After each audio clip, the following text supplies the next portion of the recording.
Ladies and gentlemen, we are back with another episode of KeMedicine.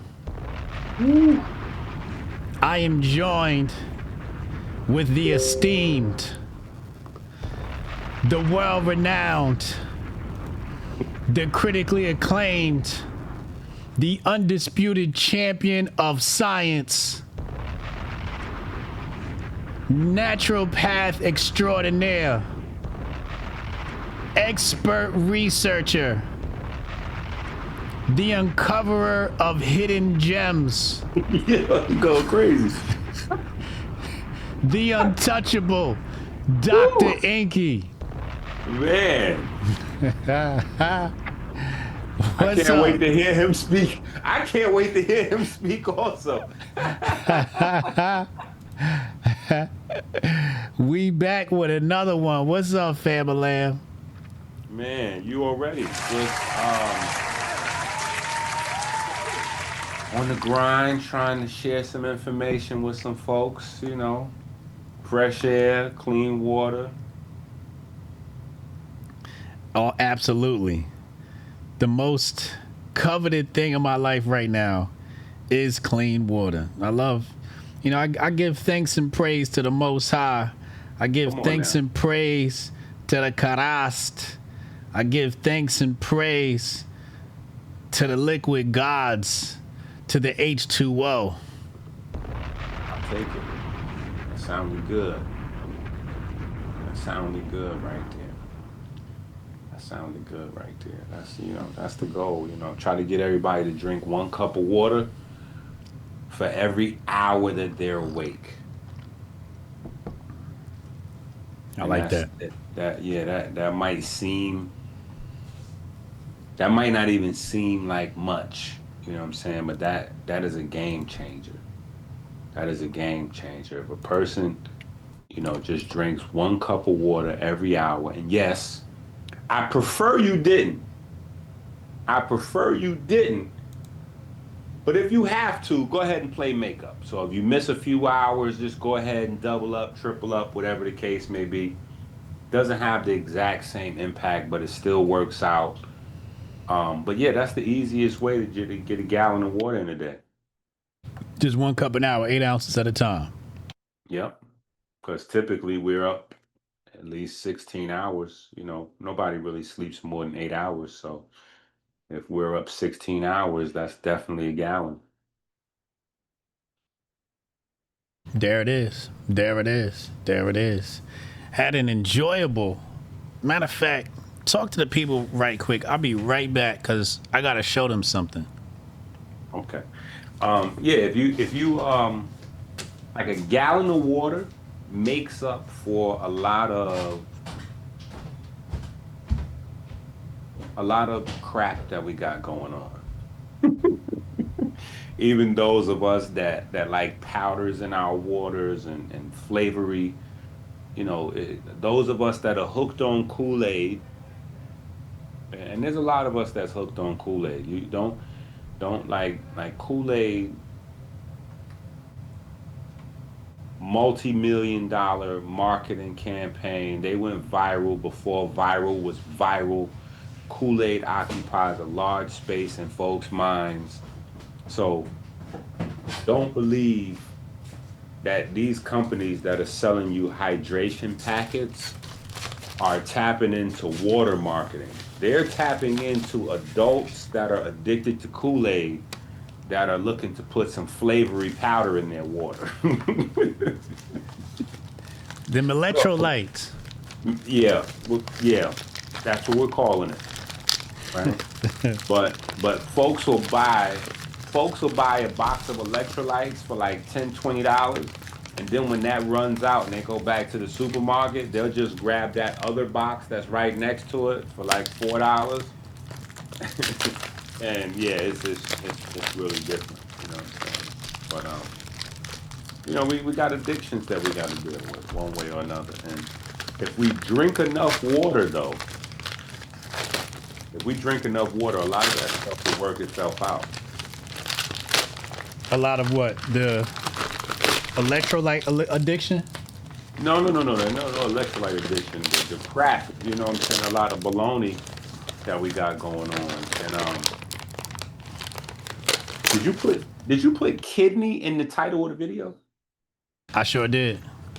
Okay, so that's another part. That's another part to the story that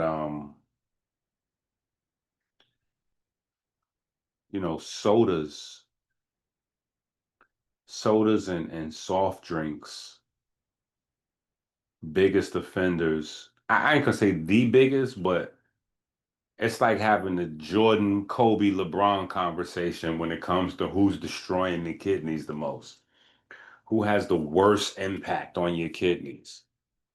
So yeah, definitely water is highly therapeutic. And there's just so many different things, to talk about, to say good about water. But my favorite from all of the research that I've done, all of the research that I've read, all of the things that I've heard, all of the things that I know about water, the thing that still mystifies me the most, the thing that I still think is the most special thing about water is that no matter how much water you drink, it's 0 calories. Like water is the one thing that can fill up your stomach and still have 0 calories. That messes me up every time.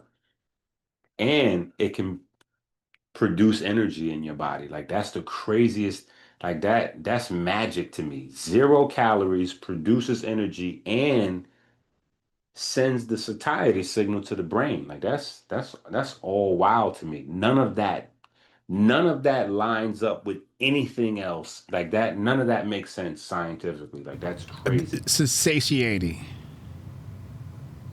You said the Mercedes what? You just got a new Satiety. You said okay. satiety. Yeah. Okay, the with satiety. Okay. Satiety. You got a It's new satiety 600 bins. I got something else that's new. I got a stack of books Woo! right here. I got a book right here. It's called the Glymphatic System Memory Bank. Woo. Man, I got another one here. This one says pumping iron. Family means business and spirituality means fitness. yeah, you going crazy I on got this. another one here. The application, comedic naturopathy, bioelectricity. Y'all library don't look like mine. I got another one here. This one is rich abs, poor abs, bioelectricity, GLP-1, and molecular hydrogen. That might be the one for tonight. Last and definitely not least, we got that dementia book, The Dope Game Squared. The neuromelanin disease theory. Y'all library ain't stacked like mine. This weekend, I went to go visit the Rents, and I brought my KeMedicine book with me. It's the only book I brought with me, and I What's got the it. rent? The Rents. Oh, parents. Oh, your peoples. Yeah. Went to go visit my peoples, and got some studying done this weekend. A lot of studying actually. Between that this week, going to their house, and then Sunday night I came home, did some more highlighting and reading. So we getting better, we getting smarter. Feels good to be here. That's a wild book, that medicine book. It's a wild book. It is a wild book. That's a wild book. I It's got really enjoyed that writing that book and talking about those things in that book because that's been like a large part of my identity on the YouTube space has been like having being the protagonist or antagonist, depending on what people's stance is, but being the guy who goes against everybody in terms of the theory of evolution. You know what I'm saying? And I've been that guy for a long time. So that book right there was like a celebratory victory lap because at last some actual scientific journals put some stuff out there that finally, you know, aligns with what I have been saying for so long. So it's just like, the running joke I have with my folks is like we always like 5 to 10 years ahead of time, which in a lot of respects is difficult. Like when people hear that, they hear like, oh yeah, we 10 years ahead of everybody else. Yeah, it's rough being 10 years ahead of everybody else. It's not exactly, what you think. When you 10 years ahead of everybody else, or worse, 15, 20, they looking at you like you halfway, like you an alien, like you talking crazy right now. Like, you know what I'm saying? So that book right there was like a real breath of fresh air. And if you don't know, we're talking about the KeMedicine book. That book is like a breath of fresh air, victory lap, kind of all rolled in one. And then at the same time celebrating the KeMedicine show and what we got going on. So I really enjoyed that book. Hey man, I came a long way. I was a young whippersnapper following the House of Consciousness. Then I go and I open up the KeMedicine book, and what do I see right there? My name is page one. From a viewer of the House of Consciousness to being published in one of Dr. EnQi's great bodies of work. History is being made. History is being made. It feels good to be here. It feels good to be me. It feels good to be a Hotepistani. Shout out to the chat. Shout out to the chat. Without them, there is no us. That is a certified fact. Shout out to the chat. They active in there. They active in there. What up, fam? Hotep. Hotep has, I see Renee in there. Bobby, Alchemist, Third Eye, Kelson in there somewhere. Adrian, Josh. What up, y'all? We got a lot to dive into tonight. You was about to say something? Yeah, I was gonna say, do you know how bad like sodas and all of that stuff is for the kidney? Well, let's pull that up. Let's pull up. Hold on a second. Let me find it because I got a special folder here. Okay. Wait, are we doing that first? I don't think you want to do that first. You want to do the other thing first, the 25. No, just the first one in that 25. How do we do just the first one? Because you about to talk about it. It says here, fruit juices spike your blood sugar just like Coca-Cola. That's a heavy claim. That's not a heavy claim. Wow, okay. Talk to me. Well, okay, so here's the thing. That whole that whole the whole 25, right? I can't, but we focused on number one, but the whole 25 is he's one of them people. He's one of those folks. You know what I'm saying? He doesn't really know much about what he's talking about. He just I could tell when I went through it, he just grabbed, some hot, he grabbed in the health trending space, Andrew, Huberman, or he just grabbed some hot title lines and put that together and, arranged it so that I'm sure he probably ran it through like an AI, you know what I'm saying? He probably ran it through an AI to format his thoughts because, yeah, just, so there's this truth to it, but it's social mediaized and then I checked him out. I'm like, oh, okay. So this guy's not really like a student or a teacher. He just flashing his credentials, trying to make a living off of what he's done with his life. And I get it. I respect it. You know what I'm saying? But he's an athlete. He's a retired athlete. So that's kind of, retired athletes don't really have a place to go. And a lot of retired athletes don't have money. Like a lot of people don't know that, but a lot of retired athletes don't have money. The only thing they have is their memories, their memorabilia, and their name. So as a retired athlete, you kind of gotta move into a health space to continue to, live off of your legacy or whatever you built.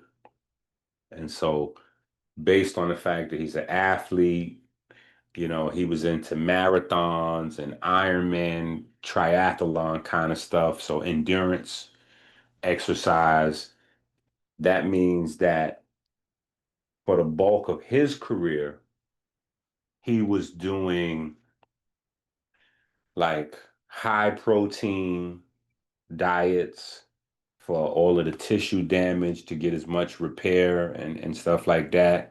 And then he was doing like carb loading, because marathon people load up on carbs so that they can have fuel as long as possible throughout their events. So they'll go through training. And when they go through training, they're doing a lot of carb depletion, carb depletion, carb depletion, carb depletion. And then when they move close to their whatever they got coming up, a lot of times they'll do like heavy carb cycles or carb loading to get their body, get the maximum endurance they can get to get through their event. So I'm only saying all that to say,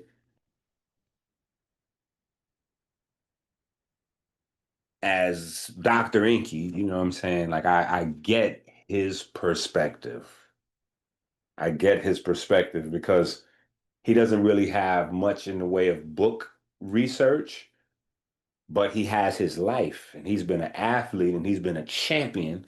So it's blinding, right, to be in that type of space because you start to believe the hype, like the things that you did for your body.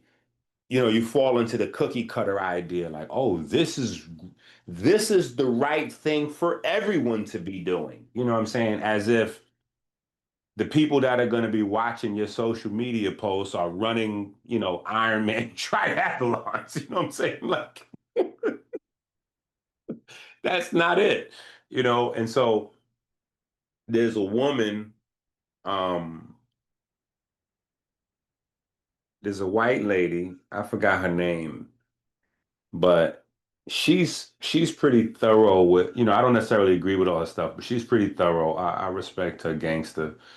But she's who I think he stole that first bar from. She makes a living talking about sugar spikes, and her remedy is high protein. So so all that said to say, I think I know exactly who he stole that from. And she's cool. She's got an angle too. But it's funny that I don't even know if you did it by mistake or maybe it's just your subconscious spidey sense. You coupled the kidney thing together with this. Like you sent me these two clips together, which is funny because the sugar spike thing.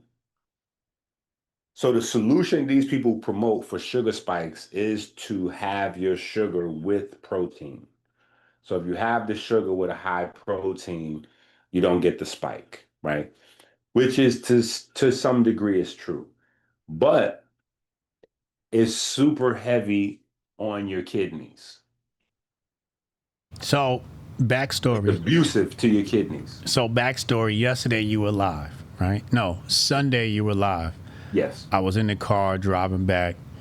Then your stream went off, and I went to one of your old diabetes lectures. Okay. It was maybe a few months old. You had some white lady up there talking about diabetes and how we don't know the truth about it, et cetera, et cetera. And you were cross-referencing with, some of your work and you talked I about think she was. I think that was the salt lady. Go ahead. maybe, and yeah, the salt lady. Yes, that's what it was. And in that, you started talking about kidneys, and just funny enough, the way the universe aligns, we got that pro kidney story that happened today, plus that other one, the clip you talking about now with the sugar.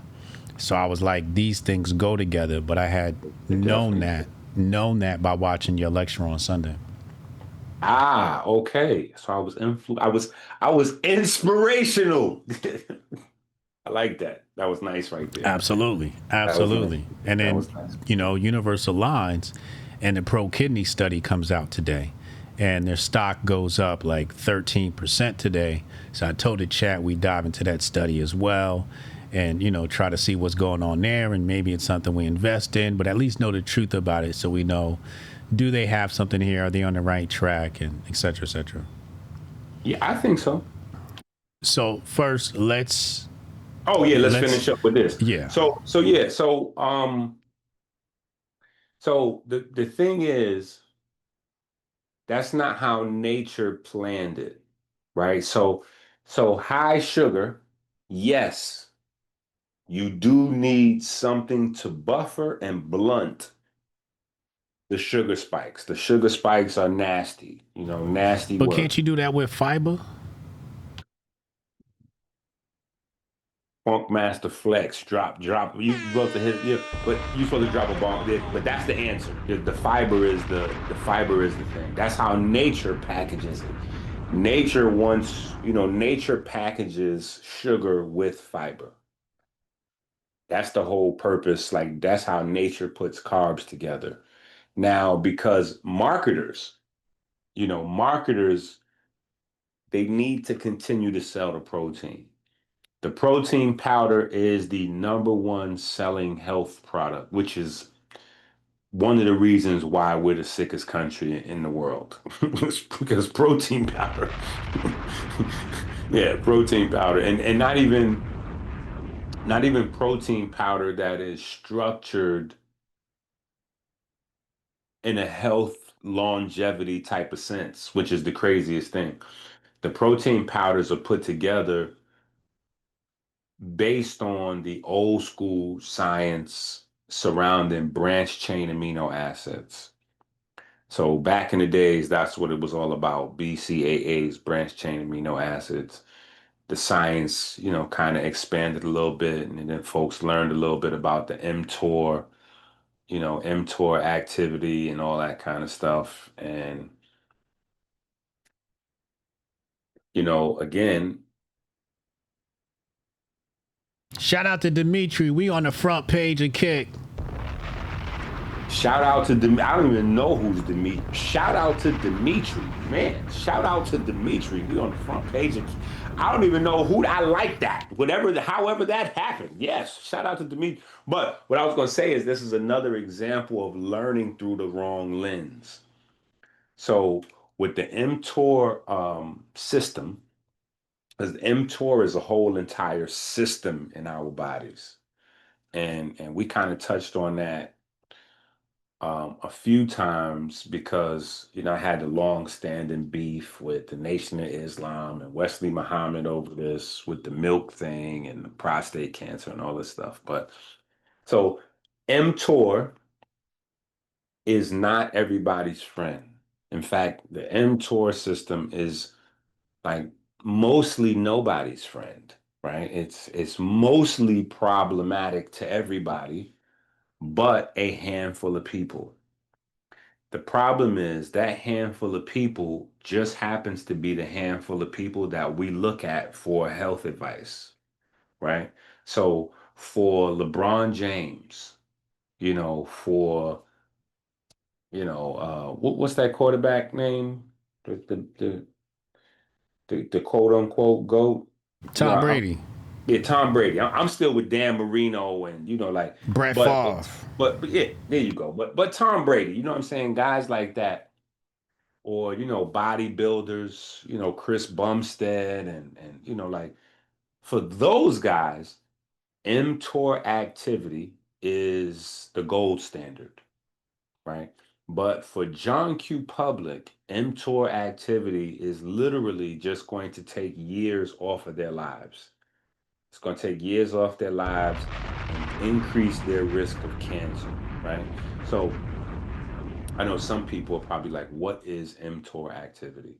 So basically, your mTOR system controls your cellular turnover inside your body, right? And so when you're born, your mTOR activity through the roof, through the roof. That's the time when you're supposed to be, by nature's design, that's the time when you're supposed to be drinking milk, right? Because milk shoots that mTOR activity through the roof. So that's the time when you're supposed to be on milk. When you're supposed to be weaning off and slowing the mTOR activity down, 3, 4, 5, 6, 7 years old, right? That's when, at the latest, you're supposed to be coming off of the dairy products at that age. Your mTOR activity kind of slows down, but it's still, in comparison to the rest of your life, through the roof, right? Because you're basically making more cells than you're destroying every day so that you can grow. And the more cells you make, the more you grow. So mTOR activity through the roof. Now, once you become an adult, your mTOR activity levels off. And now you're at the point where your body should be making the same amount of cells roughly as you break down so you stay in, pretty balanced, like ma'at, you achieve ma'at, you keep a balance. Then when you get into old age, you notice people get shorter, they shrink, they start losing their posture. That's because their body is breaking down more cells every day than they're able to even replace, right?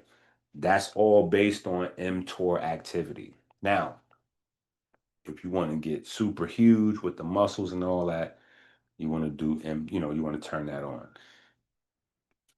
So bodybuilders and athletes, high mTOR activity. The only other people that have high mTOR activity are people with aggressive cancers, tumors, and autoimmune disease. So there's that. Because that's not the natural process. You know what I'm saying? So yeah, there's that. So all studies have shown that there's a direct relationship between people who live a long time and low mTOR activity levels. Yeah, low mTOR activity levels. So yeah, so there's that. You know what I'm saying? And so most of the protein powders that are on the market are built towards activating. And since that's the number one product, number one quote unquote health product, it stands to reason that people are not healthy because that's not really a health product. Now, if the protein powders that were out there were not built around branched chain amino acids, if they were built around aromatic amino acids and built around, collagen, you know, glycine and proline and hydroxyproline and, you know, it would be a different, we would have a different, I think we'd have a different health statistic, like our whole fate, our whole entire health, everything would change because it's that impactful. Right now, when you look at these proteins, yes, they do have aromatic amino acids, they do have glycine, proline, and some of those other things in there, but the ratios are not, it's still it's still based on boosting the mTOR activity because that's what people base, like, you know, they want to see muscle growth for whatever reason. People want to see muscle growth. They're trying to get swole, you know what I'm saying? And that's actually not even what they want. That's not even what they want. They think that's what they want because they're watching bodybuilders. But what they actually want is definition. So what they want to do actually is carve up a little bit. And that's the opposite. You know what I'm saying? Because not even bodybuilders get bigger by getting lean and cut. They have off seasons where they bulk up and they bulk up and try to build as much muscle as possible in that space, the anabolic phase, which is where they have a round belly and not much definition. And then when it gets close to competition time, they activate the catabolic circuit and they move from anabolism into the catabolic circuit. And the catabolic circuit is what makes them look, you know, lean and cut and, sliced up and makes the girls look sexy and the men look handsome and all that kind of stuff. Yeah, I totally agree with that. I go to the gym. I just want to get stronger. I ain't even gonna hold you. I'm not even worried about bulking up. I'm getting bulky as a result, but I'm just trying to get stronger. That's my goal. You Well, know. muscle is more dense than fat, so that's a whole nother thing. Muscle plays games with the scale. So people get when people don't know that, they get discouraged. As a personal trainer, I had to figure that out the hard way. I had a lot of clients early on as a personal trainer that I couldn't figure out what was going on with them. And they couldn't figure out what was going on with themselves. So I wound up losing some clients. I'm like, yo, we doing everything right. I don't know what's happening with these scales. You know what? Your scale might be bad. You probably need a new scale. You need to let's go. Yeah, come to the. We're gonna weigh you. We're gonna get your weight in the gym. But yeah, people had, like there's a point in your weight loss journey where you immediately start losing weight, especially if you're sedentary or just, fat or whatever. You're going to immediately lose some weight. Then there's a point where the weight loss slows down and it fluctuates a little bit. And then from there, you start putting on weight. And that confuses people. That breaks people. Some people they just get depressed, get anxiety. Like, yeah, I'm doing all this work. I'm sacrificing. I'm not having my favorite, food, snacks, whatever. I can't watch my shows because I got to be outside walking and exercising and doing this and that. My body's sore and I'm gaining weight. Nah, I'm good. I'm getting ready to just hit Subways real quick. I'm gonna get this bag of Oreos, like, yeah, it's over. You know what I'm saying?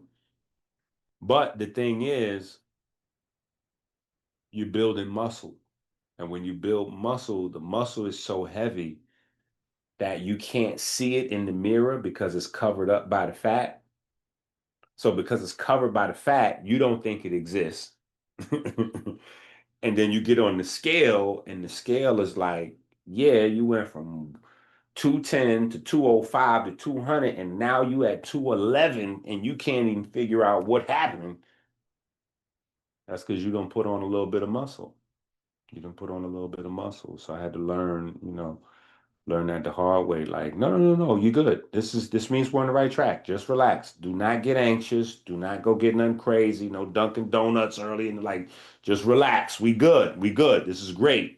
You might even be a little early. This is good because the more muscle you're gonna have another drop. There's gonna be an exponential drop. So you're gonna gain some weight and then you're just gonna drop a lot like a crackhead. Just it's gonna happen like that. Because the muscle you're gonna put on muscle and then what the muscle's going to do, like your body just goes through these, transitions. And what the muscle's going to do, once you put on a little bit of muscle, the muscle is going to help your body to start like burning fat while you're not even exercising. Because that's what muscle and fat kind of have like a real serious Bloods and Crips, like, like the Civil War, like the North versus the South, like they at it. You know what I'm saying? They even got different they fires at each other. They got adiponectin, resistin, like they got molecules that they shoot at each other. Like they be in open shootouts trying to take each other out. You know what I'm saying? So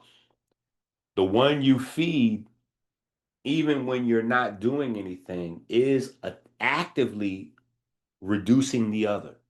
So if you're building fat, just know that fat, when you're chilling, that fat is actively scheming, plotting, and killing your muscle. But on the flip side, if you're building muscle, even when you're not doing anything, that muscle is scheming, plotting, and destroying fat. So cells have a life of their own, and those are definitely ops. You know what I'm saying? And then you get the guys that are traders, which is like the brown and the black, like the dark fat, the fat that has the iron and the mitochondria in there. Then it's like it gets a little crazy Did because you that. say Oh, burning fat? I'm just speaking like for the Uh-oh. We got him, speaking for the chat. masses. We got him, chat. I'm speaking for the masses. No, it's on Temperstan. We got to put him on trial, chat. Charges, we putting charges on him. We early in the show, we got him. We got him right where we want him. We finally got him. I knew we was going to get him this week, chat. I knew he was gonna get me this week, right? I predicted it. Put him on probation. These are flimsy charges. These charges will not stick. Shout out to Nye in the chat. We got the two doctors here. We got him, chat. Caught him red-handed. I take the. I'm gonna just plead and get probation. I'm gonna plead out. I ain't even gonna fight the charges. I'm gonna just plead out. You don't burn fat, right, chat? Chat caught him quick. They said that nigga's. He said burn fat. Mm-hmm. We got him. That's good. That means we learning. That's a fact. I will definitely plead out on that one. We got no dudes in the house. It's a family affair. So let's answer the question. Is the fruit juice worse or as bad as that Coca-Cola? In terms of sugar,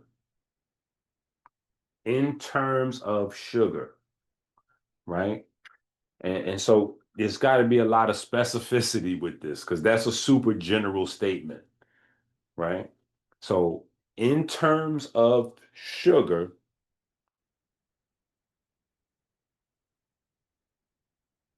fruit juice can be worse than the Coca-Cola. Yeah, fruit juice could be worse than Coca-Cola because a lot of fruit juices, like fruit juice is a large category. And a Right. lot of things that fit into fruit juice have very little fruit in there. Like there's very little fruit in those fruit juices. So, they haven't this is how I went through my phases too with the blenders and the juicers. To where now my juicers, I might pull them out every so often. Every so often. My juicers, they're not really getting no love. They're not getting no usage. I got this blender that's so crazy. I got it for like $150 from Amazon. What's the brand name on it? That's a good question. I'm gonna find out for you. I think I got the I think it's called the Vitamix. Yeah, I got the Vitamix. What's the name of that blender? The one that's on the counter right now. Power blend? Just go see what the name is. Don't get. But no. I'm a blender maniac. You know what I'm saying? Like, so I got ninjas. I've had bullets. I don't like the Ninja. The Ninja never got it right. Clean blend. Clean blend? Clean blend. I love my clean blend blender. I got two Vitamixes. Okay, yeah. The clean blend, it looks like some good industrial use. I got two Well, the clean blend got two different ones. They got the commercial one and the regular one. Okay. The commercial one is the one I got. Gotcha. It's like, but the thing is, it's only when I got it, I think it went up a little bit, but I got it for $150. Yeah. How much is it on Amazon? I see the clean blend. The commercial 150, 179. 179. I think that might be the one, the commercial one, because they got two. Yo, 2 horsepowers. That joint is crazy. 2 horsepower. That that's the power. Basically, that's the power of the Vitamix. That's the Okay. power of the Vitamix. Maybe even a little bit stronger. And I paid a lot of money for, I paid a car note for my Vitamix. Yeah, same. I got mine years ago. But the Vitamix Yeah. is the same one they use at the bars. Yeah, yeah, yeah. And I did it twice. I got it when it first, well, not first came out, like early on. I'm gonna say maybe about 15. Yeah, probably early in the Vitamix game. I got a Vitamix. I loved it so much. When they came out with the new fancy ones that look like the Navigator, I went and got one of those too. Um, because it's a big part of my life, it's a big part of my life. So it's almost like an investment type of, what I'm saying. But that clean blend, ooh, that clean blend is him. I love that one. So, The way the blades is set up, that it break down even the toughest fiber.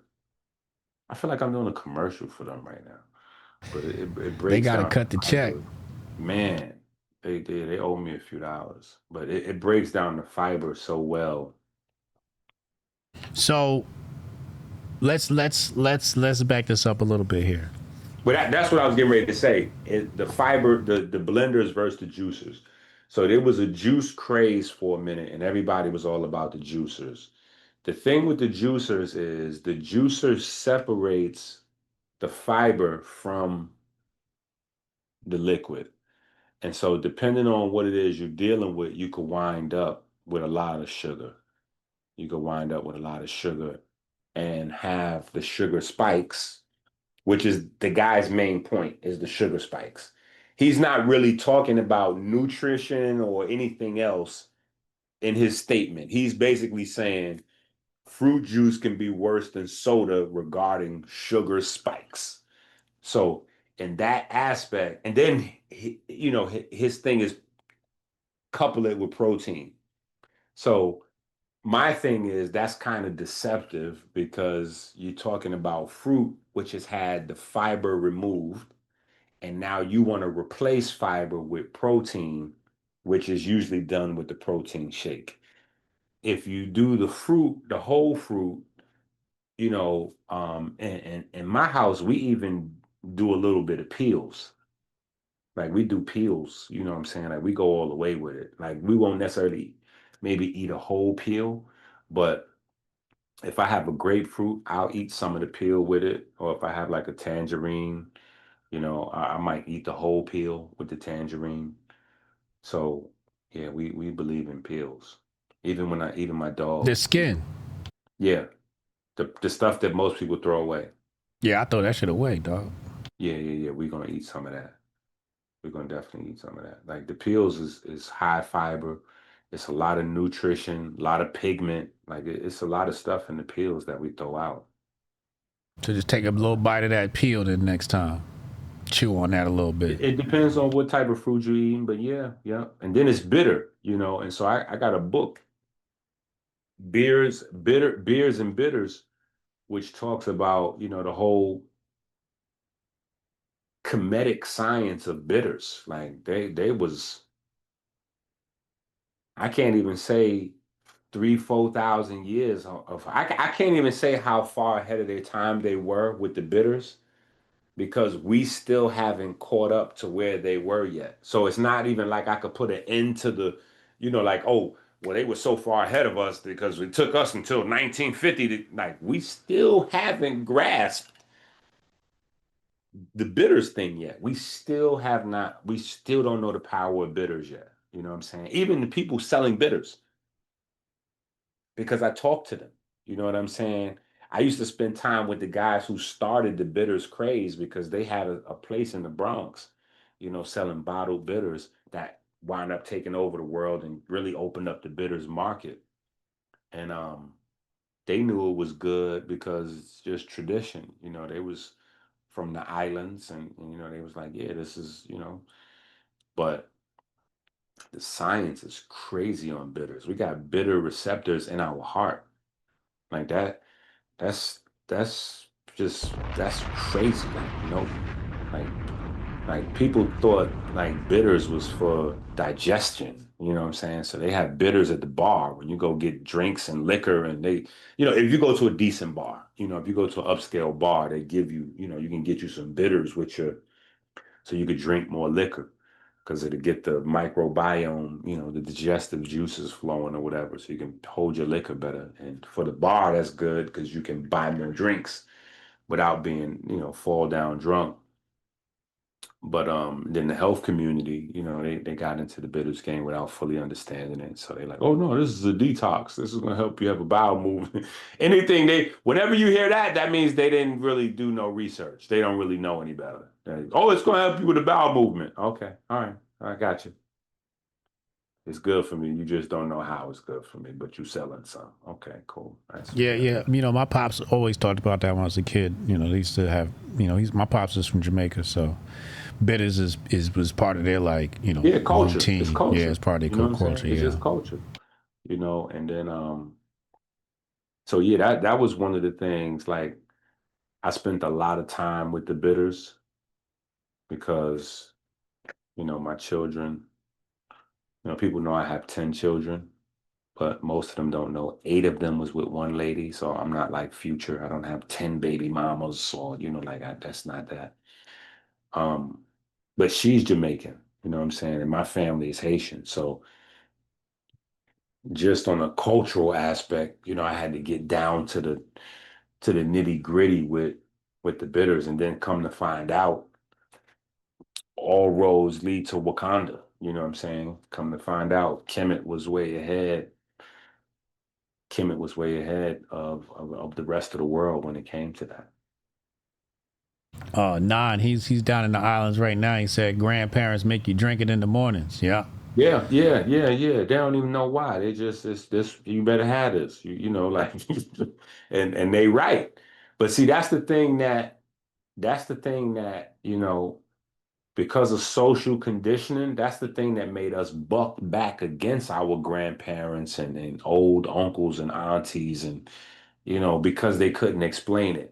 And we got indoctrinated by a new religion that we didn't even know was a new religion. We didn't know that science was a religion. We didn't know that science required belief. You know what I'm saying? We didn't know that science was in competition with spirituality.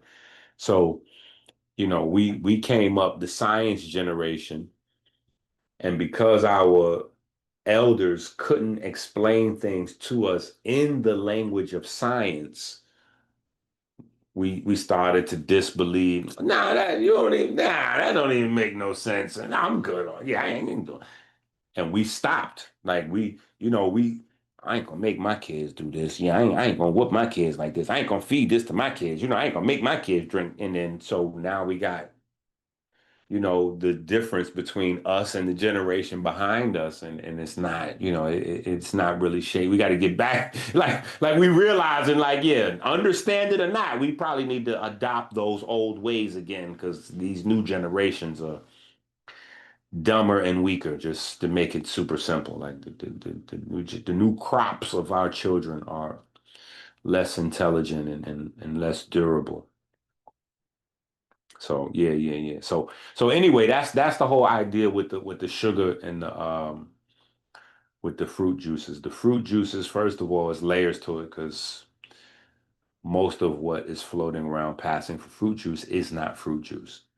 And then there's a deeper conversation of if you remove the fiber and you remove the if you remove the mineral content and you have antioxidants and sugar in water, does that still qualify as fruit juice? Or is that, like genetically modified? Is that qualify as genetically modified? Like, did we just modify that? Like when we remove all the fiber and you know It's what I'm saying? Like, Franken juice. so, yeah, you want to do vegetable juice if you juicing. Like do some vegetable juice, or just do you some fruit juice, but just real. They drink fruit juice like candy. Like just, don't be confused about it. If it's candy, then you good. You know what I'm saying? If you keep that in mind that it's candy, you know what I'm saying? If you have yourself some orange juice just because you like the taste of it, and you follow that up with some water maybe, or you have some fiber or something, like that's the way to go. So, juicing the vegetables is okay because we don't really need to worry about the fiber as much because there's not going to be a glucose spike. Okay, so here's the thing. Let's not even have this long drawn convo without maybe because glucose spike, folks at home might be like, so what does that mean? Right? Like, what does that do? What does a glucose spike do? You know what I'm saying? So glucose spike is basically what it sounds like. It's when you have a certain amount of sugar, right? And then all of a sudden, the amount of sugar in your blood doubles or triples, right? So immediately now you have a huge amount of pressure on your pancreas to produce a ridiculous amount of insulin. So right off the bat, you should see the recipe for insulin resistance right there, right? Because you don't have an increase in demand to go along with that. So it's not like you've worked up, it's not like you done spent 45 minutes on the jump rope or you done did a couple rounds of push-ups or hit the bench press and you've been working the dumbbells or it's not like you done created this demand for energy and so now you're satiating, sending the satiety signal for like no, you don't have a demand. You have a sweet tooth, right? You just have a taste for sugar based on the fact that you're a dope fiend, you're a drug addict. You want to you want that dopamine flood. That's what that is. The same as a crack addict, a heroin addict, coke addict, like you want that dopamine flood to go. So sugar rush, dopamine rush. You get a hit like an addict shooting up heroin. That's what you're getting, right? The insulin though, um, aldosterone, right? So you're gonna hit the insulin. That's gonna hit the aldosterone button. So you hit the kidneys at the same time as you're flooding the blood, and so all of those are the biochemistry behind. So when you hear glucose spike, that's what's actually happening on the inside. You're getting the dopamine, so you're keeping yourself, further addicted. You're desensitizing your cells to insulin and glucose, right? You're putting inflammation on your pancreatic, your beta cells. Um, Depending on how often you do it, you might be building up inflammation in your heart, in your cardiomyocytes, right? You might be building up some inflammation in the heart. Um, your Christ complex, your Karas complex, the QRST complex, your heart rate variability, it shrinks, right? So, so yeah, there's a lot of dominoes that are attached to that glucose spike. So it's very easy to do, but it's very hard to undo the damage from doing. And we do it all the time. Like almost every time you have what's called a snack, you creating a glucose spike. You know what I'm saying? So outside of the fiber thing, it might be easiest to try to just couple you know, your your snack time with, it's adults feel away when I tell them that they have snack times. You know what I'm saying? But it is what it is. We have snack time. You know what I'm saying? Like, but if you couple it with exercise, that might be a much better way to handle the glucose spikes. Create that demand, create a glucose demand spike. You know what I'm saying? Like So is it before the workout or after the workout? Because I like to do sugar before the workout.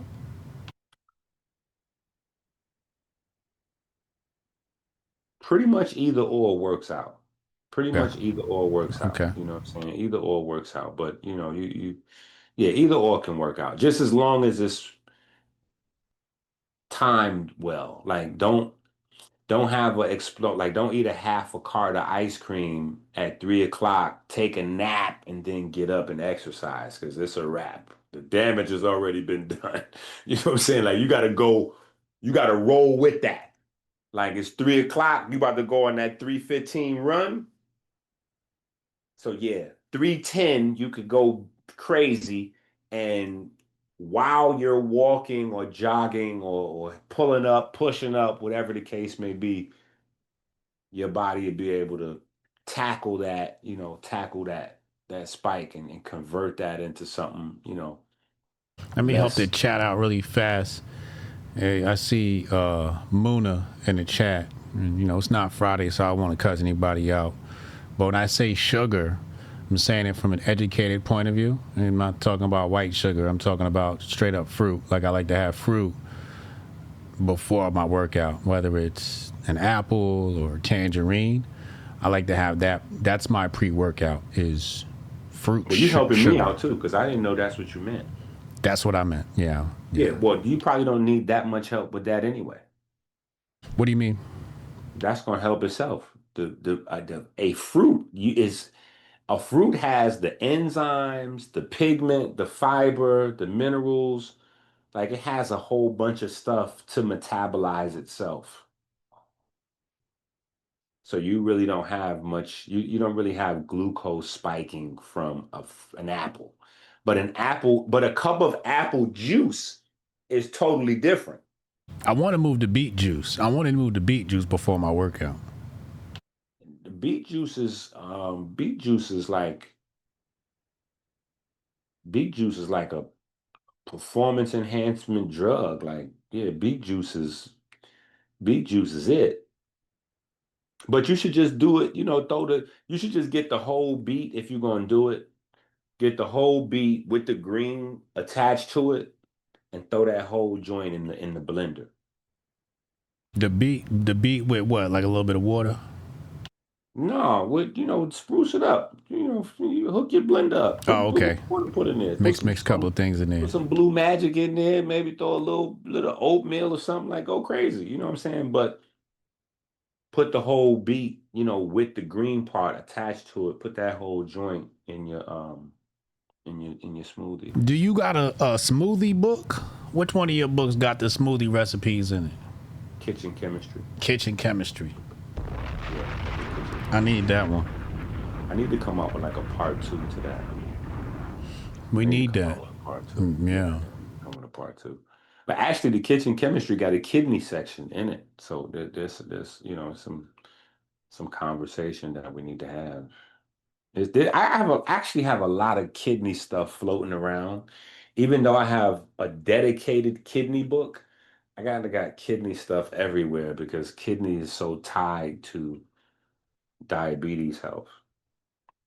So real quick, Yeah. talking about throwing some oats in there. I heard that you gotta like soak your oats before and wash them or some shit like that because it's estrogen or phytoestrogens and Punch him in the face and all that, man. Start just throwing just haymakers come on, bro. Folks is going crazy, man. It's too much TikToking, bro. That's that TikTok stuff right there. See, people on TikTok want to I know the guy's name, man. It's this black guy, him and his wife, bro. They made like $1 billion,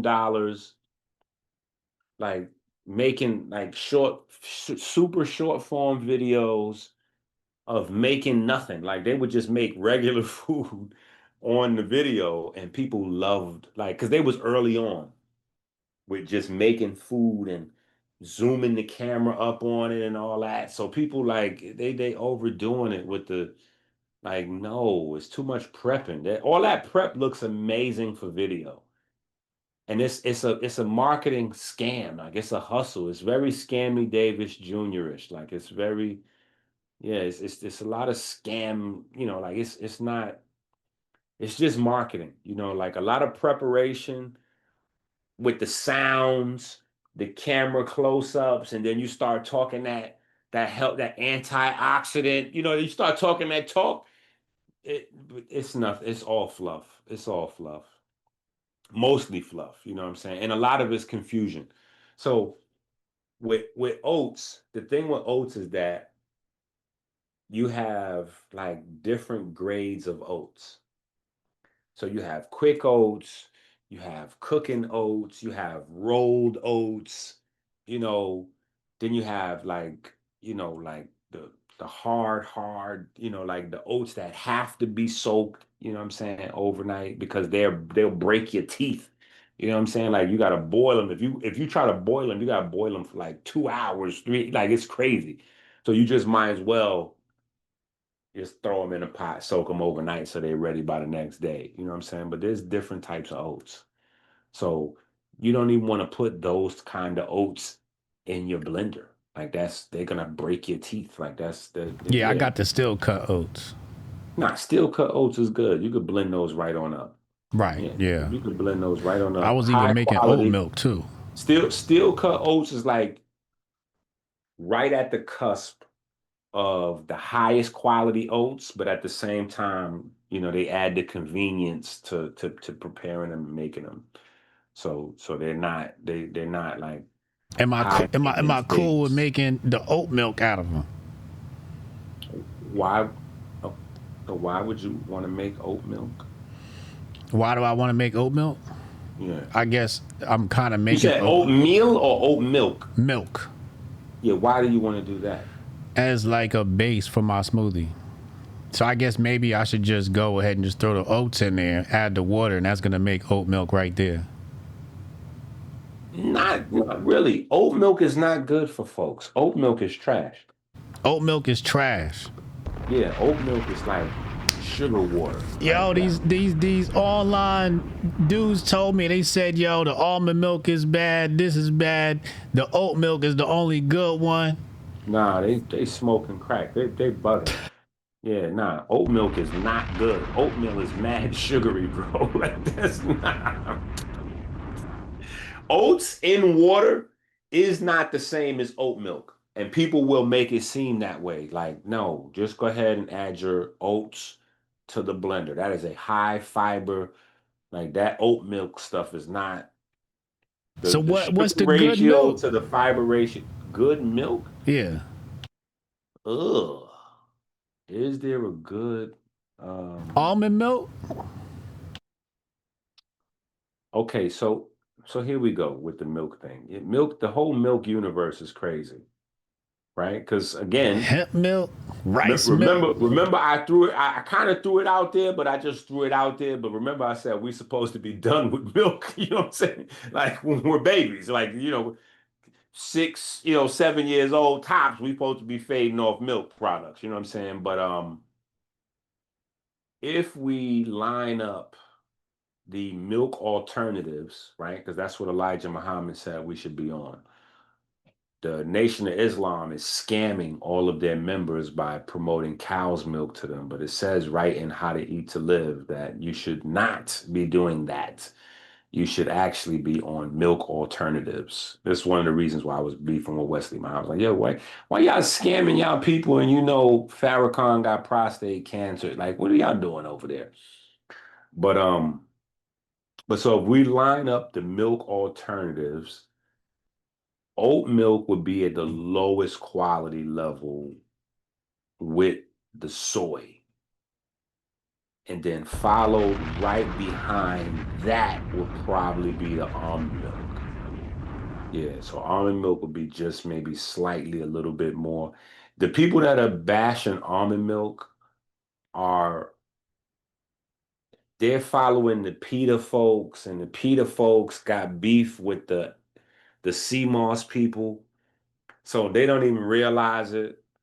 The CMOS people confused because they don't really study. They just following trends, but they don't really know nothing about CMOS, especially the people selling it, which is the misinformed teaching the uninformed, right? So you got people like, yo, I'm about to go get this sea moss. Yeah, I'm getting this golden yellow sea moss. And yeah, nah, I don't drink almond milk because almond milk got carrageenan in it. I'm like, do you know where carrageenan comes from? I'm like, you know that comes from the algae, right? So y'all gotta relax out there. That's like the Dr. Sabi folks talking about they going keto. Like it's crazy.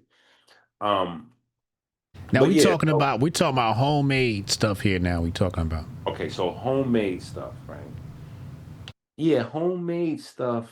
I mean, you really don't want to do that type of stuff. It's like a waste of time unless you're just going for a taste. And the homemade version is so far different than the store-bought commercial version that I think using those names and labels is misleading.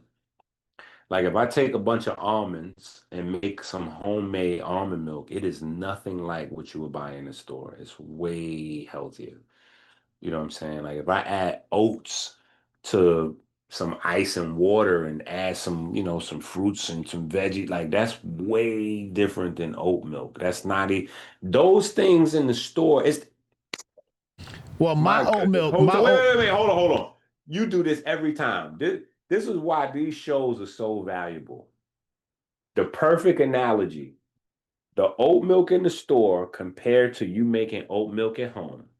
The almond milk in the store compared to you making almond milk at home is the same as you putting a couple of apples in the blender versus buying apple juice.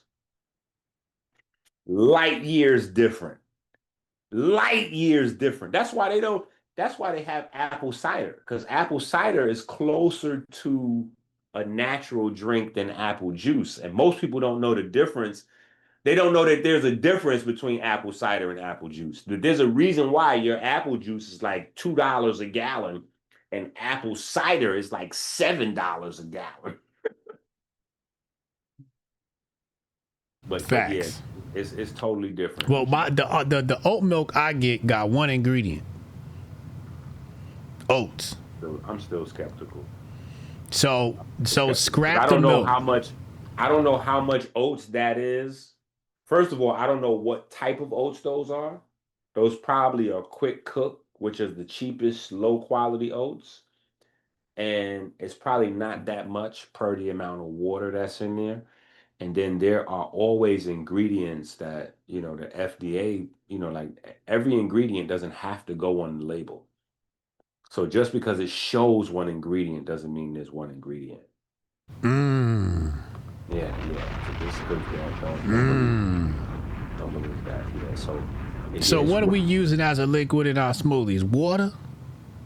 I use water everywhere. Like when people ask me, what's the best grease that they should cook with and Oh, fry it with? tastes so nasty. Well, I mean, use something else. Use other items. Use items.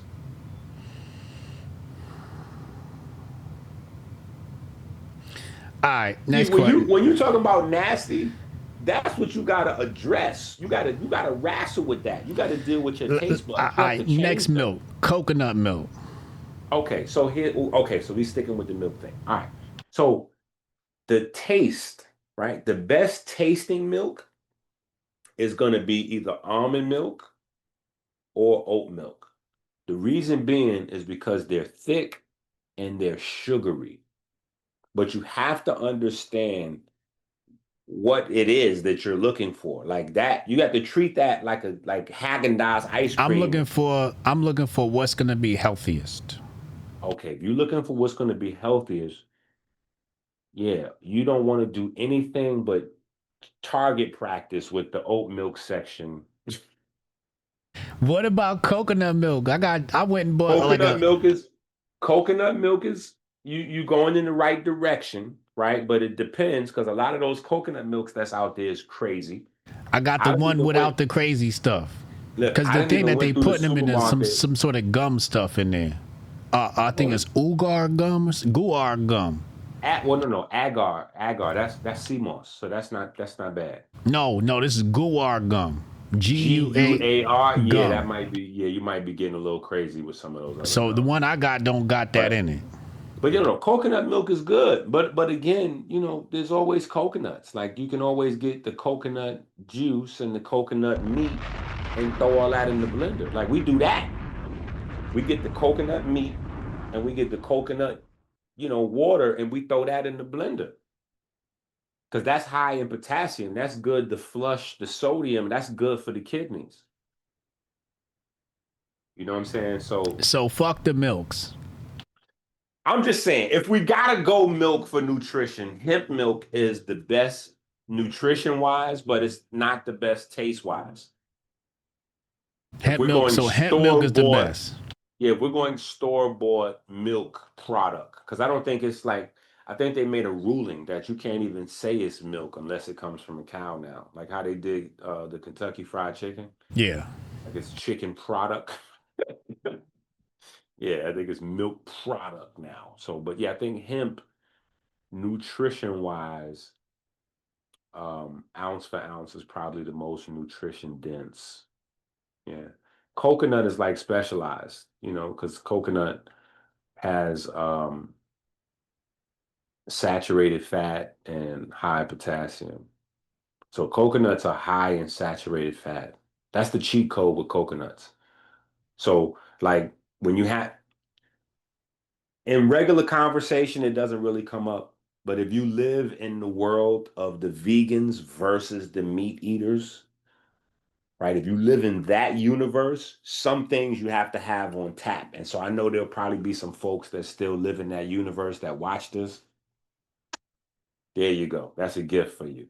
So when the meatheads come along and tell you all the benefits of saturated fat, and you need saturated fat to help the body produce cholesterol so that you can produce vitamin D, testosterone, and blah, blah, blah, blah, blah, blah, blah. And vegans don't have a source of saturated fat because blah, blah, blah, blah, blah. You can slap them right upside the head and say, you got coconuts. There it is. But but the downside is if you eating a whole bunch of red meat and a whole bunch of other stuff, you might not want to eat coconuts because that's going to be adding saturated, that's just going to Now you add. got too much saturated fat. Yeah. So if you're somebody who needs it, then coconut's a great source. Like if you're on a vegan or you just maybe not on the vegan side, but you're not, you're leaning towards you got vegan leanings, like you still eat meat and fish and all that, but you're trying to wean off or you're just trying to cut down. Coconut is a good thing. The coconut meat is a good thing to add to your smoothies. And Coconut water. They got the new coconut water. It's pink. They say the pink means it's been treated well, and they say you want your coconut water to be pink. um I mean, you want your coconut water to be raw. It doesn't. I don't know. The science is still out on whether it needs to be pink. Pink means it's a little older. So I think that might be partially true, enzyme activity and all that, but it might be partially scammy Davis up to be able to sell them joints after they've been sitting around for a little while. But it's still good. I buy them pink. You know what I'm saying? But like that ain't. But the raw coconut water, the ones that have the ability to turn, that's you do want those. You don't want to buy like the Zicos and all. Like there's people getting when the coconut juice craze hit, a lot of people thought they was doing their thing by getting those cocoa, whatever it is, and cocoa Vita Z Coco. Vita. Oh my God. Like all that's trash. All of that is trash, trash, trash, trash. Like you just better off saving your $1.50. Like don't get the cheap stuff. Like that's the thing. That's another thing about water. Like there are some healthy drinks out there, and I get it. The healthy drinks are expensive. Like to get a raw, like a real coconut water, it's $4.50, 5.50, $6. Like it's gonna run you between $4 and $6 to get a good one. And so folks will be like, well, I'm gonna just grab this one This one is $1. Like, no. Hold your like if you try to go out and grab that on Monday, right? And you thinking, oh, I'm gonna just get one of these. It's better to have the Zico Monday, Tuesday, Wednesday, Thursday, Friday than to not have like to just get one of these and then not like no, it's actually the opposite. Save your dollar from the Zico, and just get you one real joint on Saturday. Just yeah, get you one real joint that Saturday, and Monday through Friday, just drink actual water. Like just yeah, just water it up, and then save your dollar because you can get water from the pipe. Yeah, just they did EnQi just wait a minute. Did EnQi say drink the water from the pipe? Listen, I'm telling you now. It's better to drink the water from your tap, from your pipe, than to get you a Zico, right? Because when you buy the Zico, all you're doing is buying water from the tap with like a teaspoon of powders added to it. That's, you might be fooling yourself into thinking you're not drinking tap. But if you're buying any of these, like, hold on. Like we just had this long, lengthy convo about the almond milks and the oat milks. All of those are tap water products. So when you buy oat milk from the store, just know you got a half a gallon of tap water with oats in it. You get the coconut milk from that's a half a gallon of tap water with some oat, coconut. Like all of those items from the store are tap water. So I'm just saying, save your Honey, money. honey, good honey. That's my baby right there. Tell me honey's Wait, okay. what? Bees What? honey. What? Bees What? honey. Honey Why? honey from the honeybees. Why did you do what? No, wait, no. Why? Okay, so how? Wait, okay. How did you just jump off the top rope like that with the honey? Like, Cause we talk about sugar. we're talking about milk, and then you just and tap water, and then you said you just Oh yeah, we off the milk. You already said you told us no milk. Fuck the milk. okay, Just so now I'll hop right back to sugar. okay, I got you. See, he addicted. Okay, go ahead. So we just went. Okay, so honey. So honey is like the rest of these things. Yeah, honey is like the rest of the stuff. You know what I'm saying? Honey's Like, got all the minerals in it and whatnot. no, It's no, got all the no, essential minerals no, in there. 90 no. minerals in bees honey. That's what the Stop internet that. told There's me, no Inky. such thing as 92 minerals. That is that is fake. That is not a real thing. That is fake. That is not a real thing. That is a Tanah, help me, man. Tanah, tell us, man, it's 98 minerals in the honey, man. no, All the no, essential no, minerals is in the no. honey. Tanai is going to tell you that there are thousands of minerals on Earth. That is not. That is the confusion that the Dr. Sebi community has promoted between understanding the 92 natural elements and confusing elements from the periodic table with minerals. Like those are two separate things. So, but But they got the 90 minerals and they got 90 something in the damn money, man. And the manuka, they got the manuka honey. okay, so now yeah, I'm a Manuka. So here's the thing with the honey. See, now he's gonna straighten me up, mention Manuka honey. Okay, so here's the thing. You got a couple of different types of honey out there that's really high quality, really amazing, really good for you. Internally, externally, the problem is, again, the same decision happens like with the coconut water.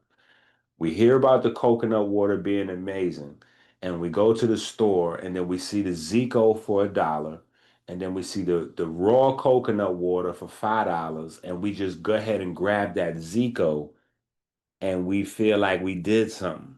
No. If you're getting that brown liquid honey, it is terrible for you. It is terrible. It's horrible. It's maniacal.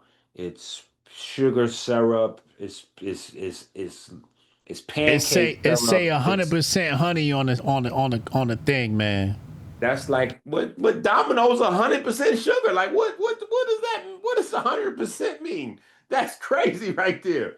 100% don't mean nothing. That just Don't mean make me it's a go lot of, upstairs and get my honey bottle.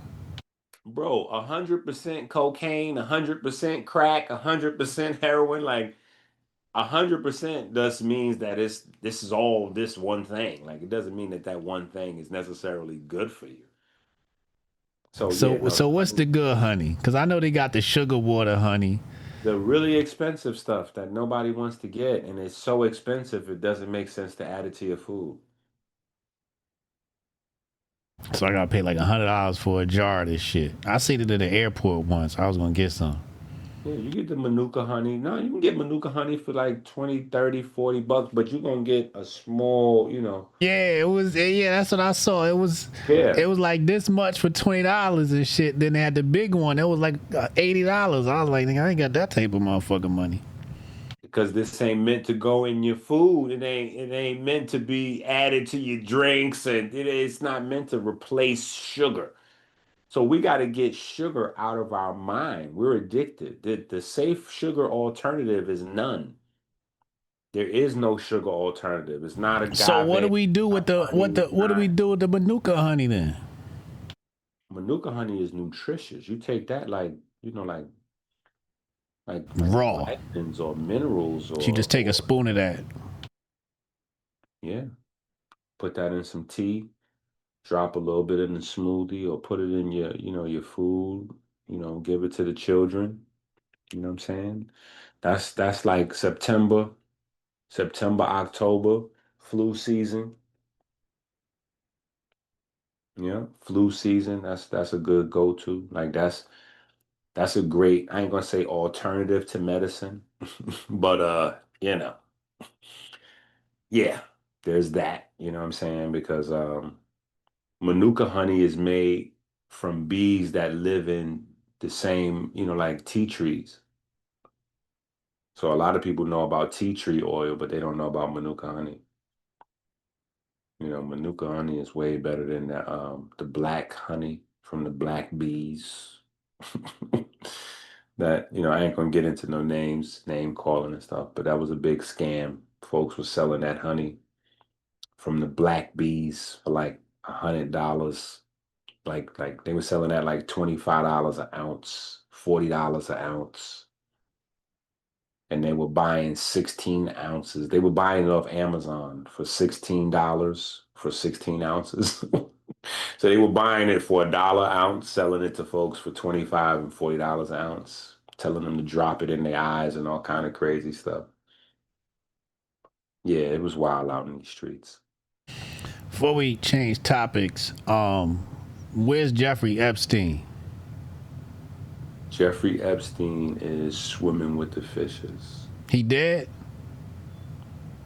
I mean, that's the public record. I think Are you upset that they haven't revealed, the Trump administration has not revealed the Epstein files? yes and no. Okay. I'm not upset that the quote unquote Trump administration has not revealed the Epstein files. I am upset that they keep saying the Trump administration has not revealed the Epstein files. Like, because they're making it a Trump thing. And the only reason they're doing that is because some guy who got popular on YouTube was saying, if I get elected into the Trump administration, I'm going to expose the Epstein papers, blah, blah, blah. I don't even know the guy's name. It was some white guy. He was going crazy. And a lot of people believed in him off of YouTube. And somehow YouTube got this guy into Trump's administration. And he went into Trump's administration after like 2 years worth of saying he's going to reveal the Epstein paperwork and blah, blah, blah. Got right into the Trump administration. And it was like, so where is that? He was like, what? Who's Epstein again? I'm dead. I was like, yo, y'all didn't, man. Is that Bongino, Dan Bongino? Is that who you talking about? That might be him. That might be him. I believe that might be him. Man, he pulled such a fast presto changer on them people. And then folks is upset about that. I'm just mad that they keep saying Trump administration. Like they keep trying to throw this on Trump jacket. Like, yo, Trump is not thinking about Epstein, the stuff. Yeah, like you see what's going on in the world. Like he ain't got time to think about Epstein paperwork. Like y'all are bugging. Y'all are bugging at home thinking about it. This is why people got diabetes, because this is Epstein paperwork. Oh my God. People creating content. I even seen Poetic Flacco. He do gangbanger content. He talking about Epstein paperwork. I'm like, yo, what is going on with folks talking about Epstein paperwork? Like, do you know how many rappers you promote that's pedophiles? Like, what are y'all doing? Yeah, these is folks that was shouting out Brother Polite. Or shout out Brother Polite. You know, he doing the conscious work. And they putting out a video talking about where's Epstein paperwork. Like, y'all are confused out there. Y'all are really confused out there. Cause that's what I was thinking. I was like, Epstein. I'm like, you know how many pedos is running around this motherfucker, like right in front of your face? Like, They had already took care of Epstein. Epstein has been killed publicly, if not in real life. Maybe he got snuck out and he's living. Who knows? Maybe he didn't plastic. I done seen so many conspiracy theories. He didn't have plastic surgery, reconstructed him, and now he's, like he was killed publicly, so he can never be Epstein again. So either Epstein is dead for fake or for like he's that persona is they killed him. So he's already done his, like move forward, people. You know what I'm saying? Like that's it. You don't so they get gotta let it go. You are not like what do they think is gonna happen? Like they just getting ready to march out all the rich like what do y'all think is going on? Like that's what a lot of this is. They want to see the people who are winning be taken down. That's what they're looking for. They want to see like Beyonce in handcuffs. Jay-Z is down. Like y'all are bugging. Okay, y'all are bugging. A lot of this is Puff Daddy. Like some of this is the Puff Daddy. Like they upset. They upset. And listen, I told y'all when it was happening. You know what I'm saying? Like you gotta watch the smoke and mirrors. I told y'all. We was having them conversations on my page, and I was talking about all the sex, the deviance, but I was also letting them know, like, hey. Don't forget, do you guys know who Blackwater is? If you don't, okay, so if you don't know who Blackwater is, do you know who Puffy was in business with the liquor? Do you know the timeline of that with Cassie's lawsuit? If you don't know any of that, you gotta relax. You just sensationalized. You don't know what you in somebody else's story. You gotta get the backdrop, figure that whole program out with the whole agave and you gotta Diageo. because that whole story was about agave. It's funny, it's funny, but the whole thing was about agave. You know what I'm saying? Like so, and now Puffy is off. Puffy's off, and then, through the whole trial, none of those things popped up. No minors, no nothing. In fact, they took care of that immediately. Because Cassie was trying to get with Puff, and Puff made her wait till her 21st birthday. Like, so clearly he was exonerated in that moment of all, underage. Like, no, he made me wait till it's a wrap. So all that, whatever all these secret witnesses and this and that, and the girl with the food on, like, none of that was in the court. All that went out. Little Rod looked crazy. He done had to reformat his case 1,000 times. And now Cassie getting ready to go to jail, look like. Be careful what you wish for, you might get it. Because now the strippers is like, hold up. So Puff wasn't responsible for us? So that means you was the one who violated us. And thanks to you, Cassie, now we know we supposed to get money for being violated this kind of way. Right. So yeah, you're responsible. So now we looking to take you, and especially since we know you got that 30 million, yeah, we want to get a little piece of that. Shout out Sauce the Prophet, Jason Markel and Toom. Shout out Markel and Sauce. My thing was, she had to confess the crimes during that case that she cannot take back. Yeah. I thought she got immunity for testifying though. I don't know how that immunity works. I don't know how it works either. Because I thought immunity was immunity, like how we all think it is. Yeah. right up until the time Homeboy got locked up for Tupac murder. Mm. You know, the guy that just got locked up, that case quiet. Why that case is so quiet? Super quiet. Because, you know, he got immunity. Mm. That's why. So people are missing that. The reason why he did the interview with Vlad and he put the book out and all that is because he had immunity. Right. So he thought that he could Put go it up. crazy. I got immunity. Right. They were like, nope, nigga. It was like, well, you know, they hit him with the Kevin Hart. You see the way my checking account set up, you know, like the way your immunity set up, you know what I'm saying? It's not actually like, you know, like, yeah, you still gotta, you know, like, yeah, so come on down to the station and let's talk about it. So yeah, that immunity is not what it used to be. Like we gotta let the wool get pulled from over our eyes. Like these folks will say anything to get you to incriminate yourself, and then when you incriminate yourself, you go. You know Now, what I'm saying? Which is the real reason I believe that Drake is even involved with this whole lawsuit with UMG. why? Because Drake just watched his homie, you know, Young Thug, almost go to jail for life behind rap lyrics. You know what I'm Mm. saying? Like we live in a time period now where if people say a thing in rap, it can become true, and then you can be in court going to jail. So he's like, hold up, nah, we're gonna do this lawsuit. And even if it costs me a few million, even if people say I'm a bozo for doing it, I'm going to have this on the record that I took this to court and that if I get nothing else out of this lawsuit, they're going to have to admit that this would. Oh, no, no, no, no. These were just rap battle lyrics. We weren't actually saying that Drake is a pedophile. No, no, no. We were just rap battling.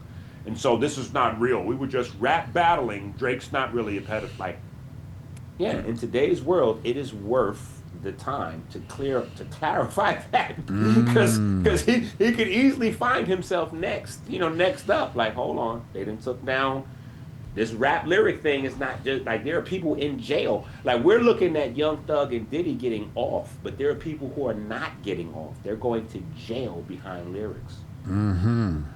So clearing your name has a value, especially if you're worth, you know, half a billion, a billion. Like there's a value to that. So my theory is they was throwing the people a lot of red meat, right? Like I Diddy feel and like all you of should. that. I feel like you should say pause. I don't know why. I just feel like pause. Paul. They was, Maybe I should have said pause a few times, but that I don't know. We did. You just that just went crazy right there. My you know, bad. because it's like the people gonna want something, right? So that you know you're not gonna give them Epstein. So it's like at least we gave y'all Diddy. You know, we put Diddy on trial. So I feel like they was doing a whole lot of that just to satiate these people a little bit. No, but they well if that was the strategy, it did not work It's definitely not working. because now they want blood. They're Yeah. like, no, Diddy's getting off. Someone has to go down. We don't want we want someone to go down. Mm-hmm. Yeah, this doesn't. And they like, well, wait a minute, we gave y'all R. Kelly. No, we want someone else to go down. Mm. 'Cause R. Kelly looked like he trying to get out. Yeah, R. Kelly definitely trying to get out. You know, I'm looking at it like I like what you said. You know, all these people want to see the whole Epstein situation because they want to see people winning come down. You know, they want to see Beyonce, da da da da. And that's just you know that's why Yeah, I if it totally was just agree with people that. from the neighborhood, nobody would be interested, bro. Nobody would be interested because all you got to do is look on the internet and your whole neighborhood, wherever you live at, chances are your neighborhood is flooded with these folks, and you ain't looking to see they live with their next door neighbor. Like you know what I'm saying. A couple people watching this video might have some wild charges. You know what I'm saying? You know what I'm saying? Like you know what I'm saying? They all over the place. You know what I'm saying? Like so I don't know what they're doing with the Epstein. You know we seen the pictures. We seen the pictures, we seen the flight logs, you know what I'm saying? Like all Yeah. that stuff on the internet already. We seen the documentary, you know what I'm saying? Like Yeah, what is releasing the list gonna do? Like, y'all gotta let that list go. So let's say the list comes out. You saying ain't nothing gonna happen? What is gonna happen? What? Okay, so what does the list mean? Well, they asking for the client list. So a list of clients, the people that was buying hoes, buying underage girls, buying sex. But I'm not sure that that list is that. I think that might be a big part of the reason why there's no list coming out, because that may not exist. That's what I said. Because I think what happened is I think over time juice was put on to the quote unquote list that was floating around, Yeah. and became like a crazy list. Like I think people were getting the flight list and the party list, and all of those things have now become the pedophile list. Like, you know what I'm saying? Right. And yeah, I don't think that was that. Like that. I don't even believe it's that much of that going on like people think. I think there's a lot less of that going on. Like, I think that's going on. I'm not taking that off the table. Like, that's going on. That's a real thing. Human trafficking, human enslavement, the adults attracted to kids and all kind of whatever. But like, people are just like, millionaires are into kids. Like, whoa, whoa, whoa. Where are we going with this? Like, so you can pass an income threshold where you become a pedophile. Like, what is going on right now? So y'all doing all these investments with HJ on the internet. Do you realize that if you go by that logic, if you hit big on one of these investments, you will now Now just you on be the pushed Epstein into list. you right there. You right there with that. You like, I mean, yeah, it's wild. Like, so I definitely think that it was a lot of that going on, but I think it was a lot of repetition, not necessarily a lot of people. I think it was a small group of people that were repeatedly doing that and trafficking a lot of girls through. Right. You don't need, like, how many people did this guy have sex with? What's his name? The basketball, Will Chamberlain. What he had sex with? 20,000 women? Yeah, something like that. You don't need a lot of people to traffic a lot of people for sex. And I'm not saying he was doing pedophile, whatever, whatever. I'm just saying, if you got sex crazed millionaires and billionaires, they might have a high appetite. So just because there's lots and lots and lots of human trafficking, it doesn't mean that there's lots and lots and lots of human traffickers, right? Or buyers. Right. Yeah, yeah, yeah. It could It could just be a be him and his small amount. homies. It could have been like him and 5 other people. I believe that. I, Right. I believe, I don't believe five. I believe it might have been 20, 30. It A might be, party. A small yeah, party. yeah, it might be, but it's not every millionaire in the world, and every person that get a good basketball contract, they all of a sudden with Epstein and Diddy, and like, it's crazy, bro. Yeah. I'm just fascinated by everybody's preoccupation with it. They're losing their mind. The whole woke right. They're like, oh my God, we were supposed to get the Epstein list. Now we don't have the I, Epstein list. I honestly, I believe that this is a part of broken spirituality. I honestly believe from all my research that this is a part of broken spirituality, that because people have had spirituality ripped out of their soul to the point where most of them don't even really believe they have a soul or spirit, they're filling themselves constantly with other things besides self-development. Because they could we could be really doing a lot as a whole if people didn't consume that. Like, if they just went jogging that hour that they watched all those videos, or those 2 hours, 3 hours that they were watching Epstein and this one and that one and Hillary Clinton at the pizza factory and all, like, you know what I'm saying? Like, if they went to the gym, or if they just read books in that time space, they would be we would be way better off as a species. But we're filling our emptiness with, like, instead of aspiring to go forward, what we're doing is we're being inspired by the thought that the people who have achieved can fall down. Mm.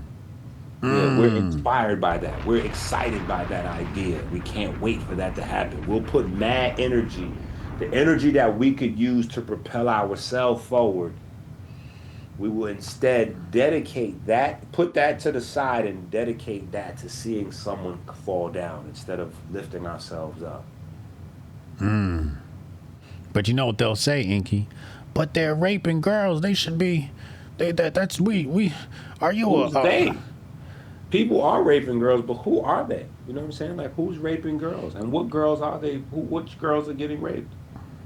You know what I'm saying? They Like, gonna say you an apologist. You're an apologist. You're. I'm not an apologist, but I do know that there are a lot of instances where girls are made available for Yes. whatever reason. You know, Yes. a lot of the kids that get trafficked are children who are, you know, they have parents that neglect them. Right. You know what I'm saying? Like, it's not always Liam Neeson type of vibe. You know what I'm saying? Where it's two parents that are fighting over how much attention they're giving to the kids, and there's just some crazy $1 billion plot to kidnap the kid, so they done snatch the kid from underneath security and like, nah, a lot of these kids are neglected. Right. A lot of these Or kids are sold off by their parents. Like or like I sold saw I directly saw by the I saw a parents. guy That's a fact. say, he said historically this is the only time period where people didn't cast a rebellion against sex trafficking. And I'm like, historically, this is the only time period where people gave a fuck about sex trafficking. He's making it seem like niggas was against sex trafficking in the 1800s. I'm like, nigga, that was commonplace. Your father would have sold your ass to somebody for 2 cows and a hectare of grass. I don't know if I agree with you. I've done the research. Yeah, but I still disagree with you How? because I think that I would disagree with both of y'all. I would Okay. have my own third kind of opinion, which would be kind of both of y'all opinion, but neither opinion. Mine would be a Okay. little bit different. So I would say that this new world that we live in, we've created a demand for human trafficking by abandoning the old ways, whether they're good or not. I'm not saying that the old ways of doing things are good or bad or whatever, but I'm saying that we've created a demand for human trafficking by moving away from the traditional way that people, because we selling your daughter was regular practice. That wasn't human trafficking. Wait, what? Selling your daughter was Right. regular practice. That was not human trafficking. Well, that's what I'm saying. No, you said it was human trafficking. I'm saying that ain't human trafficking because that was regular. That was legal. That was above board. That was like this community celebrated when you sold your daughter off. Like, Right. so it wasn't. It So wasn't. That's what I'm saying. In their time period, it wasn't considered human trafficking. right, That's yeah, my point. but it was that was that. But there was no human trafficking then. Right. But by So that's today's what I'm standards, saying. if you sell your daughter to a brothel, That's human trafficking. by today's standards. Correct. But if you go So back to feudal time period, that was that's just what what it you did. was. That's just what it Yeah. was. People sold their sons, you know, to warehouses, to slavery. They sold their daughters into sex or to their husband. Like, you sold your kids. Like, that was that was yeah, you sold them. Your kids was just like cows or sheep. Like, you sold them. You know what I'm saying? Right. Right. Like, that was how that was. You know what I'm saying? Like, so it wasn't considered a negative thing. You know, that's just Right. what it was. You know, and then yeah, by abandoning those ways and then setting age standards for sex and marriage and all this and all that, you know, for other people, because everybody doesn't move at the same speed, you create a human trafficking vibe. You create a market for it. Yeah, Black. even within like America, because there's states where you can get married at 16 versus 18 versus this. So you can be raised in one state where it's this is legal, and then move next door to a state where that's illegal, or you could be raised with illegal, like it's. So again, for me, I just fall back to the crumbling of true spirituality, because nobody has a the moral compass is money. Right. And so that's the part where the money gets crazy. It's not that money is the root of all evil, but when money replaces spirituality, that's the trick to putting in God we trust on the back of the money. You know what I'm saying? Hotep, you're a Like, genius. it's not about HotepJesus.com. money, because money is just a tool. It's like a hammer. Hammer's not evil. It's not good either. It's a hammer. Whatever you pick it up and do with it is what you could pick it up and bash somebody's skull in. You could rob somebody, hit them in the back, or you could build them a house, and like you can, it's a tool. But, if you allow money to replace spirituality, if you don't believe that there's a creator, if you believe in materialism, like people don't understand the fact that materialism is a large part of science. Science has expanded to try to cover up some of these nastier origins, but materialism is one of the origins, is a part of science. Modern science's origin story is a part of materialism. And for the people that are watching that don't know what materialism is, because you might think materialism is cars and money, but it's not. You know what I'm saying? It's grown. That's a outgrowth of it. But no, materialism is the science of atheism. There's no God, so there's no soul, there's no spirit, there's no consciousness. There's just cells and material. That's it. There is no other stuff. It's just material. What you can see and touch, that's it. And yeah. So in that sense, that has its own moral system with it, because what you can do to others and how you move in that space is a lot different than how you move with a creator, with a soul, with a spirit, respecting the spirit and the consciousness and the free will of others, and all of that has a place, you know what I'm saying? And how we handle, how we deal with each other is based on that. And if that's corrupted, everything's on the table. Big facts. All right, let's get back to the science. We're going to talk about the kidneys, and naturally, we got to talk about my boy Dre Brown. Dre Brown in the chat said he'd been on dialysis for 12 years.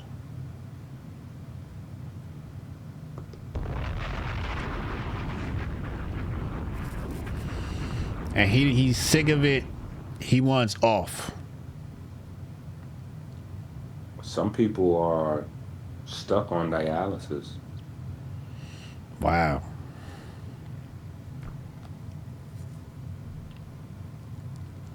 That's it? That's it. Ain't nothing we could do. I mean, some people don't have kidneys. Some people have had their kidneys removed. Right. Some people's kidneys never worked. Some people's kidneys they've not been working for so long that they've shut down. Well, shut down is like a general term that people don't get, but the structures are not there anymore. So it's really not a kidney. It's more like a lump of tissue. Yeah, because your organs are designated based on their function. We could pump some stem cells into them and bring them back to life and reform them, though, right? Can we? So got to be some Wakanda science or something somewhere. The Wakanda science, there's a lot of Wakanda science. All of that is while you still have kidney function. So once the kidney stop functioning, the Wakanda science is out the window. for the most part. Damn. Depends on how long your kidneys have not been functioning. Right. And what they've been doing. Yeah. What level of function they have. Right. Because some people, you know, they got some kidney issues, but their kidneys still work. Like some people have pancreas issues, but their pancreas still works. Right. There's a lot of Wakanda science floating around. So the dialysis machine is basically just cleaning blood. The dialysis machine is,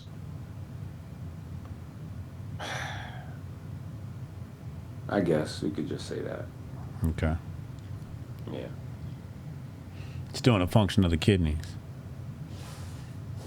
That and filling up some bank accounts nicely. When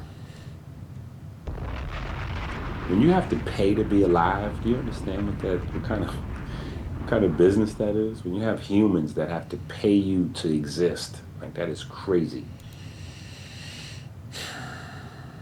And that is what the big boys are trying to get into. That's why big pharma is so good. It's not that this drugs are bad or whatever the case may be, but it's addiction. Addiction is where the money is. And the highest form of addiction is not even addiction. It's when you have someone that has to pay you to be alive.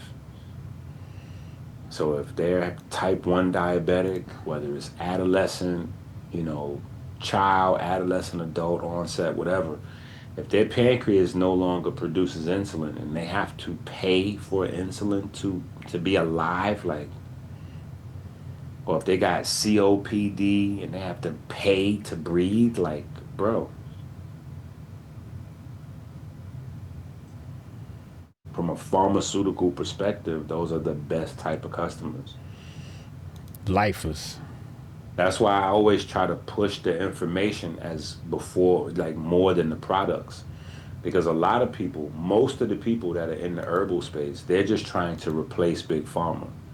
They realize that Big Pharma is getting a lot of money and they want to get that money. They don't necessarily want to increase wellness. They just want to be the person collecting the money. So they want to get you on expensive herbs and keep you there as opposed to, you know. Well, Dre said he just wants to get the poisons out of his body.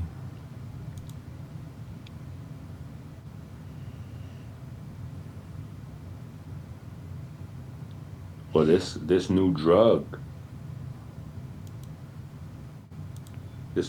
looks promising. We got this new drug out now. We talked about this earlier. And I think, hey, let me say this. I think this drug could only come out in the Trump administration up under RFK. Really? Mm-hmm. Really? Yeah. Now, I don't know. I haven't really looked at it that much. Okay. But the reason why I'm saying that is because it's a personalized drug. It's not a drug that's made randomly and distributed to people. Okay. It is a drug. It's not even really a drug. It's more like a process, but it's made from your own cells. Really? Yeah. So they take your sample from you of your tissues, and then they put it in the mix. They throw it in the blender, and then they inject you back with this new super mix of your tissue to regenerate your kidneys. Oh shit. Yeah. So it looks crazy. I haven't really been able to deep dive into it, but I just dropped a link in there tonight if you want to check it out. Anybody else want to check it out? But we were looking at this during my 2 p.m. show. We start the show off talking about investments, what we can invest in, and I love to take a look at Big Pharma because Big Pharma is a good place to make some plays. And anytime you got somebody, huh? I'm not an investment guru. I don't even pretend to be, not even an amateur. But this looks like a winner. Oh shit. Yeah, this looks like a winner. This looks like I might want to throw me a little $5 or $10. This look like one of them. Because I don't see people getting healthier anytime soon, unfortunately. That's what I'm saying. I'm like, yo, I'm trying to invest in the sickness, man. I'm trying. Y'all I see niggas the want to. fast food companies continuing to grow. Like when I seen the fast food companies just invest millions of dollars into AI, I'm like, oh my goodness. So fast food is going into the future, folks. I'm trying my best to fight them, but I need your help. I need your help. I don't think I'm enough to end the fast food. Like we might be able to do it together, but alone, they put millions in. It's rough. I can't get, it's rough. I can't get y'all to put millions into what I'm talking about. Like I got, like we got to compete dollar for dollar.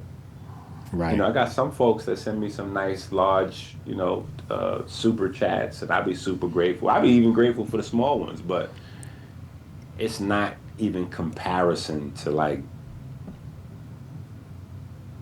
the investments in R&D and infrastructure that like the conglomerates of McDonald's and Burger King and I know some people at home are like, well, it can't be because we don't. Yeah, but that's the monster we fighting. We got to David and Goliath. We got to, that's what we on. I got to have some really high powered slingshots to take them down. Yeah, yeah, I need some high powered slingshots to take them down. You know what I'm saying? But that's what it is. And I believe it's possible. I wouldn't dedicate my life to it, but it's we got to fight. You know what I'm saying? Oh, we gonna And get there. I think this is the type of science though that I think this is progressive science. This pro kidney regen 007 drug. Yep. I think this is progressive. What does progressive science mean? What do you mean by it? It's like I what? think I think it takes us in the right direction for applying science. Because they haven't really done anything with any diseases in a long time. And there's a lot of money being invested in like how much billions or trillions of dollars we raise for cancer. You know how much all people at the supermarket, you want to round up to the nearest dollar for cancer? Like, no, I'm not rounding up to no dollars. Don't take none of my change and donate it nowhere. Put it in my pocket. I'm doing research. You want to round up a dollar to me? Thank you. Yeah, don't I'm not they ain't produced one cure for anything yet. They just guzzling money down. You know what I'm saying? Like, Salaries and getting paid. and I think it's because research hasn't even been directed in the direction of cures. They haven't even been looking at that. They've just been looking at addressing symptoms. So this right here, like I said, I haven't looked at everything. You know what I'm saying? But from what I've seen, it just looks like a step in the right direction. Whether it works or not, it just looks like, some people are like, if we actually did make something that helps people though, we could still get trillions of dollars. Like we don't have to poison folks to get rich at this point in the game. We can actually help folks and still make some money. Right. You know what I'm saying? So we'll see what happens. We'll see what happens. So let's talk about this the kidneys then. What is the role that the kidneys play in your body? Because certainly it's way more than some filtration system. I'm sure there's some kinase, it's putting something in the blood. It's No, doing no, some electron transfer. no, no, no. It's filtration. It's just filtration. Well, see that right there may be the issue. What? When you throw the just in there. Well, that's what I'm saying. It's something else going on. No, but It's filtration. oxygenating something. No, filtration is super important. Like filtration is super important. So when you say just filter, oh, it gotta be something more than just filtration. It's like you just totally reduce the importance of filtration. Like you just killed filtration. Like, yeah, like nah, filtration is everything. And it's hyperfiltration. Like it's because we got lymphatic system, like we got filters, you know what I'm saying? But this is like a AI kind of filter. Yeah, the kidneys is like an AI kind of filter where it's like, okay, hold on, this goes on this conveyor belt. Okay, this is this type of item. Wait, this separates. Do you put this with this or put that like that? Yeah, yeah. Most of what the kidneys filters, it sends back out. It just separates things. But we got a lot of, think about what, like, we got a lot of stuff that flows through our blood. Everything goes through the blood. You know what I'm saying? Everything. Absolutely. All the stuff we eating, inside, like, it's invisible to us, but we got a lot of stuff that we breathe in. You know what I'm saying? A lot of mold, bacterias, viruses, spores. Like, it's a lot of stuff that it's a lot of stuff that invades our body every day. So, the kidneys get bombarded with, you know, kidneys get bombarded. Somebody told me, they said, look up the 7 pyramids in the kidneys, and it said there are usually between 7 and 18 renal pyramids in the innermost part of the kidney called renal medulla. While some sources state that there are usually only 7 in humans, others indicate a range, with one study finding a median of 12 pyramids in donated kidneys from subjects ranging from birth to 83 years old. Well, we get deep whenever we see the word pyramid. Yeah, that's going to be a trigger for us. Yeah, but we got pyramid. We got the pyramid is a part of our, you know what I'm saying? That's the beauty of comedic. Like, that's the comedic, like, that's the thing. You know what I'm saying? You start looking around for pyramids, you're going to be like, oh, wait a minute. We got pyramid neurons and pyramid in the kidneys, and like, we got pyramid. Wait, what? It's pyramids everywhere.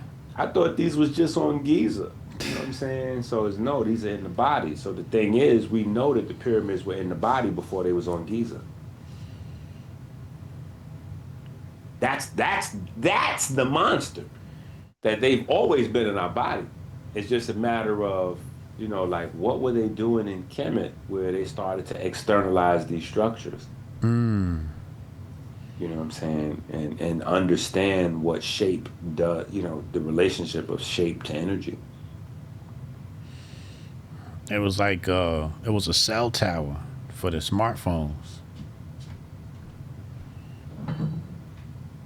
I'll buy that for $1. I'm with that.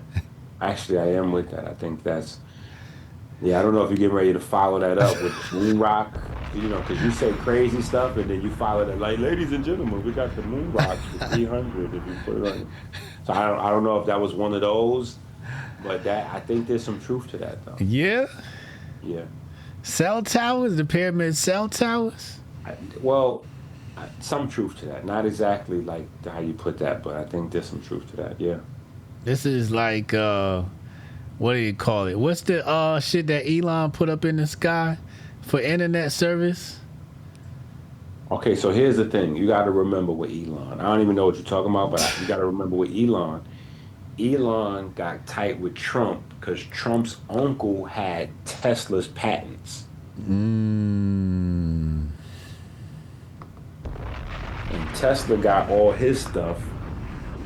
He was studying Kemet. You know what I'm saying? So, like, it's not that many degrees of separation between what was found in Kemet and what Elon found his way, what Elon wound up moving around with. But if we talk about radio waves and the ability to harness radio waves, I definitely believe, and that's what cell phones tap, Yeah. Yeah. Tanaya said, remember that scene from The Mummy Returns when they stole the diamond off the top of the pyramid? I don't think I ever saw that movie. What? Mummy Returns? Yeah, I don't think I've never seen that. How you miss mummy movies? That's crazy, bro. I missed all of them. We could bring you up on charges for that. Wow, bro. Are you going to be the founder of Hotepistan and you missing Egyptian Kemetic movies? Like, Mummy Returns. Yeah, this shit right here. I seen it and I'm like, man, I'm not watching this shit, yo. You gotta watch it though. This is what's it? Brendan Fraser. I seen Brendan Fraser. And I'm like, yo, I'm not watching this shit, yo. Nah, you gotta watch it, bro. They turned Osiris into a sand monster and all that. You gotta watch it. I seen this shit. I seen it. I was like, man, ain't no way I'm watching this shit, man. You gotta watch how. When did this come out?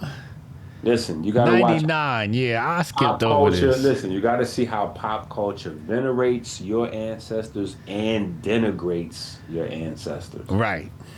You gotta see both how they, But I'm saying like that's The how Rock is in here. Yeah, I'm like, I'm not watching The Rock and Brendan Fraser. Well, This shit gotta be. Listen, nobody has disrespected the Kemetic legacy more than the Muslims. We have to always remember that. That's true. The Muslims are the ones like we be, and when I say we, I don't mean like me and you, but I mean black folks in general. Like we go hard at white folks. We go hard at white folks, but white folks did not do us as bad as the Muslims did. I don't care what they did in slavery. It was hanging folks, cutting off their private, all that. You just don't know what them Arabic folks did to you. That's why you quick to throw it on to the Europeans. But the Europeans, they learned all those atrocities from the Arabic people. All of that. The slavery, everything, they got it from the Arabic people. Of how to do black folks. They learned that, like the manual. If there's a Willie Lynch, he's an Arab guy. Wait, hold on now, because the Arab was enslaving the white man. You saying he was enslaving the black man? Nah. I'm not even sure I'm buying all that. There's a point in time where I bought all that Moorish mixed, like I'm not even sure. Like looking back now with everything, I'm like, because there's a lot of mixture in. People have named themselves, especially in historical narratives, by languages, by territories, and those things mix up, race and creed and color, and all of those things get blurry and like it gets crazy. So, but I know for a fact what the Arabs did to specifically Africans. You're saying Africans, they had a special treatment for Africans? Well, Kemet. Specifically, the Africans out of Kemet. I'm dialed in. Well, not out of, inside. They took over and still run it till this day. Right. Shout out to Zahi Hawass. Yeah. It's not the Greeks or the Romans that still got Egypt now. It's the Arabs that took it over from them. You know what I'm saying? And they're the ones that blew a hole in the pyramid. The pyramid was impenetrable. They couldn't get in there. They blew a hole in the side of the pyramid, and they took all of the gold and everything out of there, and that's the inception of Arab money. Arabs didn't get rich from oil. Arabs got rich from robbing the pyramids. Yeah, Arabs didn't get rich from oil. Arabs got rich from robbing the pyramids. People are very confused on this. But this is the real history. This is why you got to watch it. All these black folks running around thinking they Muslim. Yeah, why this self-hate at a high level. No, seriously, this is serious because you got to think about it. Where does oil money come from? Oil money comes from trucks, planes, cars, boats. Yeah, well, boats is a big thing. You know what I'm saying? Like, because there's boats before there's engines. Right. So you can't necessarily say boats because you got to clarify. Well, I'm saying ships, like shipping. All cars and planes and all that is running on gas and oil and all that. Right. That's within the last few hundred years. Right. Right.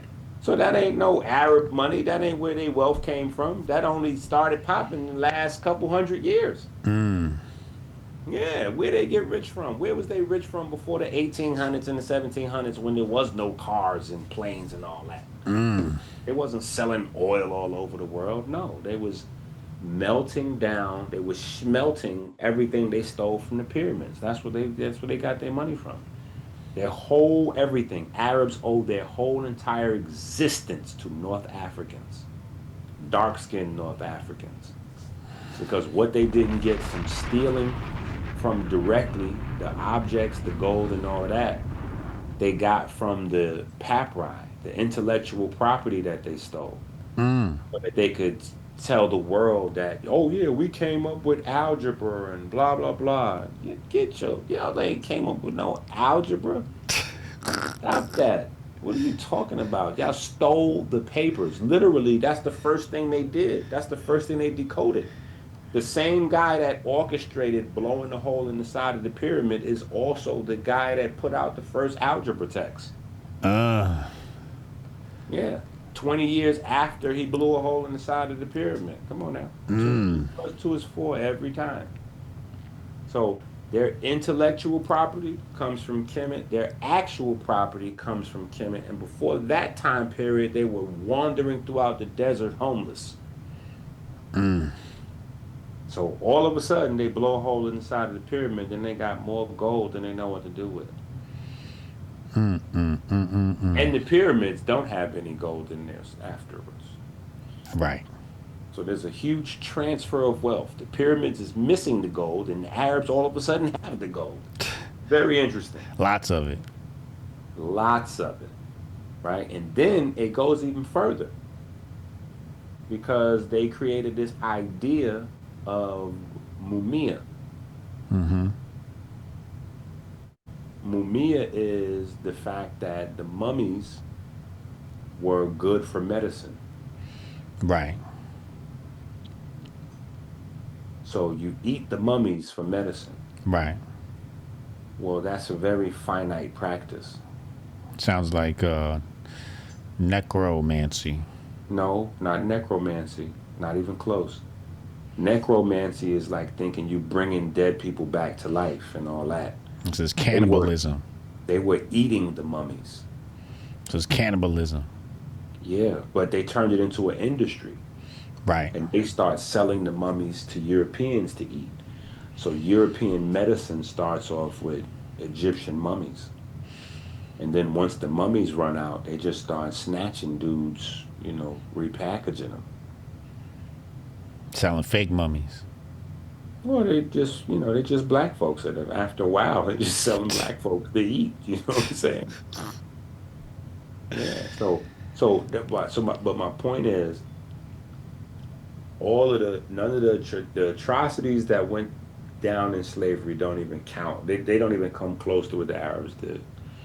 Not to mention what they did in inventing the sugar program. Like they invented that. The Arabs did. The Arabs did. What do you mean? What's the sugar program? Okay, so American slavery starts with the sugar plantation. Right. Sugar cane. Well, the Arabs did that first in Egypt. Had sugar plantation slaves. Facts. Yep, the dark skin folks. Yeah. So they put the dark They, skinned and folks they taught that to the Europeans. put the darkies in the field. Correct. And how to do the sugar plantation and all that. Yeah, they was the first one. They taught that whole package. They taught them the sugar and all that.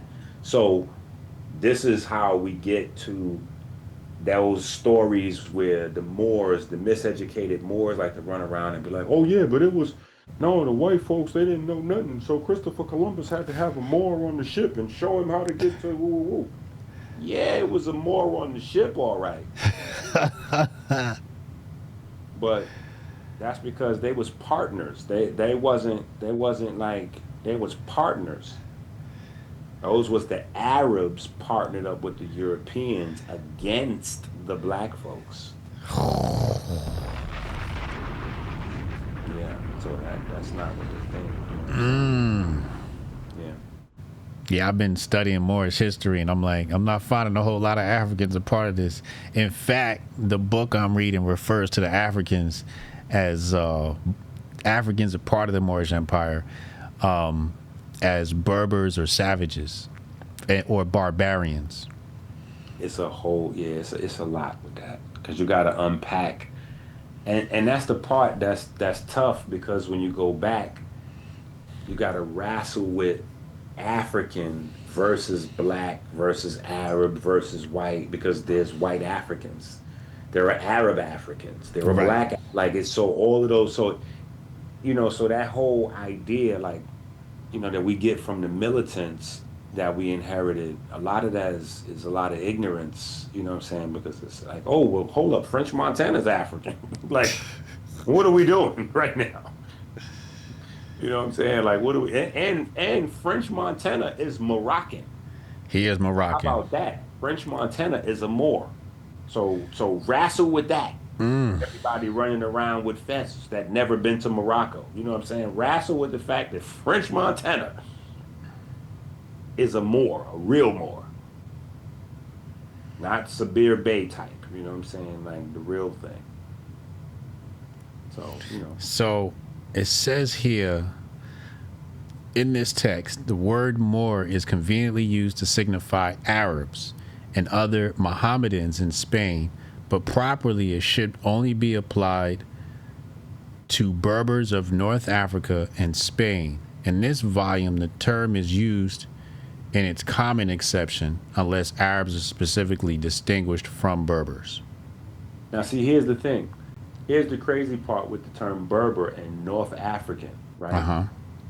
They make North African and savage synonymous. Right. But the North Africans were the people that civilized the entire planet. We forget that Kemet is in North Africa. Correct. Yeah, it's North Africa that civilized the entire world. Correct. So where do they get this whole concept of North African savage? You know what I'm saying? That, like, yeah, it's Because after crazy. you get conquered, you get denigrated. They downgrade you in society. Even before you get conquered, they have to denigrate you to Bef- ramp up their army, to right. even get the people to believe in the cause. Like, yeah, these are the same thing they just did to Puff Daddy. Yeah, he's raping kids, and woo, woo, woo, we got to Right. get him in the court. Ain't nothing in there about no kids. Like, wait a minute, what happened to the kids? I thought they was putting the baby oil on the kids. What? Ain't no kids. Just grown adults that was agreeing to just party with Puff, huh? Same way he was trying to get Fabulous in there, but Fabulous said no. So clearly he wasn't kidnapping and grabbing folks. He was asking folks, yo, when we gonna party, daddy? We ain't never really party, daddy. Party, party. Um. Damn. Wait. What was I gonna say? I'm reading the chat, looking at this. Um. Diddy. Damn. What was I gonna say? Um. Anyway, let me come back to this. What does this mean? Help me understand this, because I'm having trouble understanding this. You know, when people write in different years, the word Moor Mhm. is conveniently used to signify Arabs and other Mohammedans in Spain, right? So that's Muslims. But properly, it should only be applied to Berbers of North Africa and Spain. Well, here's the thing. So what the fuck is a Berber? No, no, no, no. It gets even crazier, bro. You can't even try to figure it out that way. It gets even crazier because there are Arabs before there's a such thing as Islam. Oh, I remember I was gonna say Papal Bull. Papal Bull, before they start Papal Bull dumb diverses, before they even start enslaving Africans, they Yeah, classify you as because savages. because because the yeah, and a lot of that has to do with people that didn't take the religion of Christianity. So, Right, like, but there's Arabs before there's a Christianity. There's Arabs before there's an Islam. You know what I'm saying? Like, right. so it's, looking back and trying to distinguish them folks is crazy. That's why it really comes down to like clans and families and bloodlines. Word, You know what I'm saying? word. And that's where the You people really get at other people, and you see some wild atrocities go on, and we like, yo, how did Africans do this to Africans? Well, that's because Africans wasn't thinking about like that's a concept we got. You're like that ain't how they think about families. This is my family. That's not my family. And so yeah, our moral code allows us to tie them up and sell them, eat them, whatever. Like we trying to come up. Same moral code that allows people to sell crack to other people in their neighborhood so that they can put their kids in private school. Right. Yeah. Yeah. Yeah, you know what I'm saying? Like it's Tanai said, I hate how they talk about sub-Saharan Africans and all that shit. Like it was that different. And like the desert had always existed. Yeah. Yeah. They're uneducated. They don't, these people don't read books. This is an audiobook. This is an audiobook generation. You know. at best. At best. If that, right? Most of them Yeah. are TikTok educated. Man. You know. Absolutely. But you're saying that there is the Arab viewed the blacks differently Absolutely. than They others. always have. Always have. Always have. Always have. Even to now.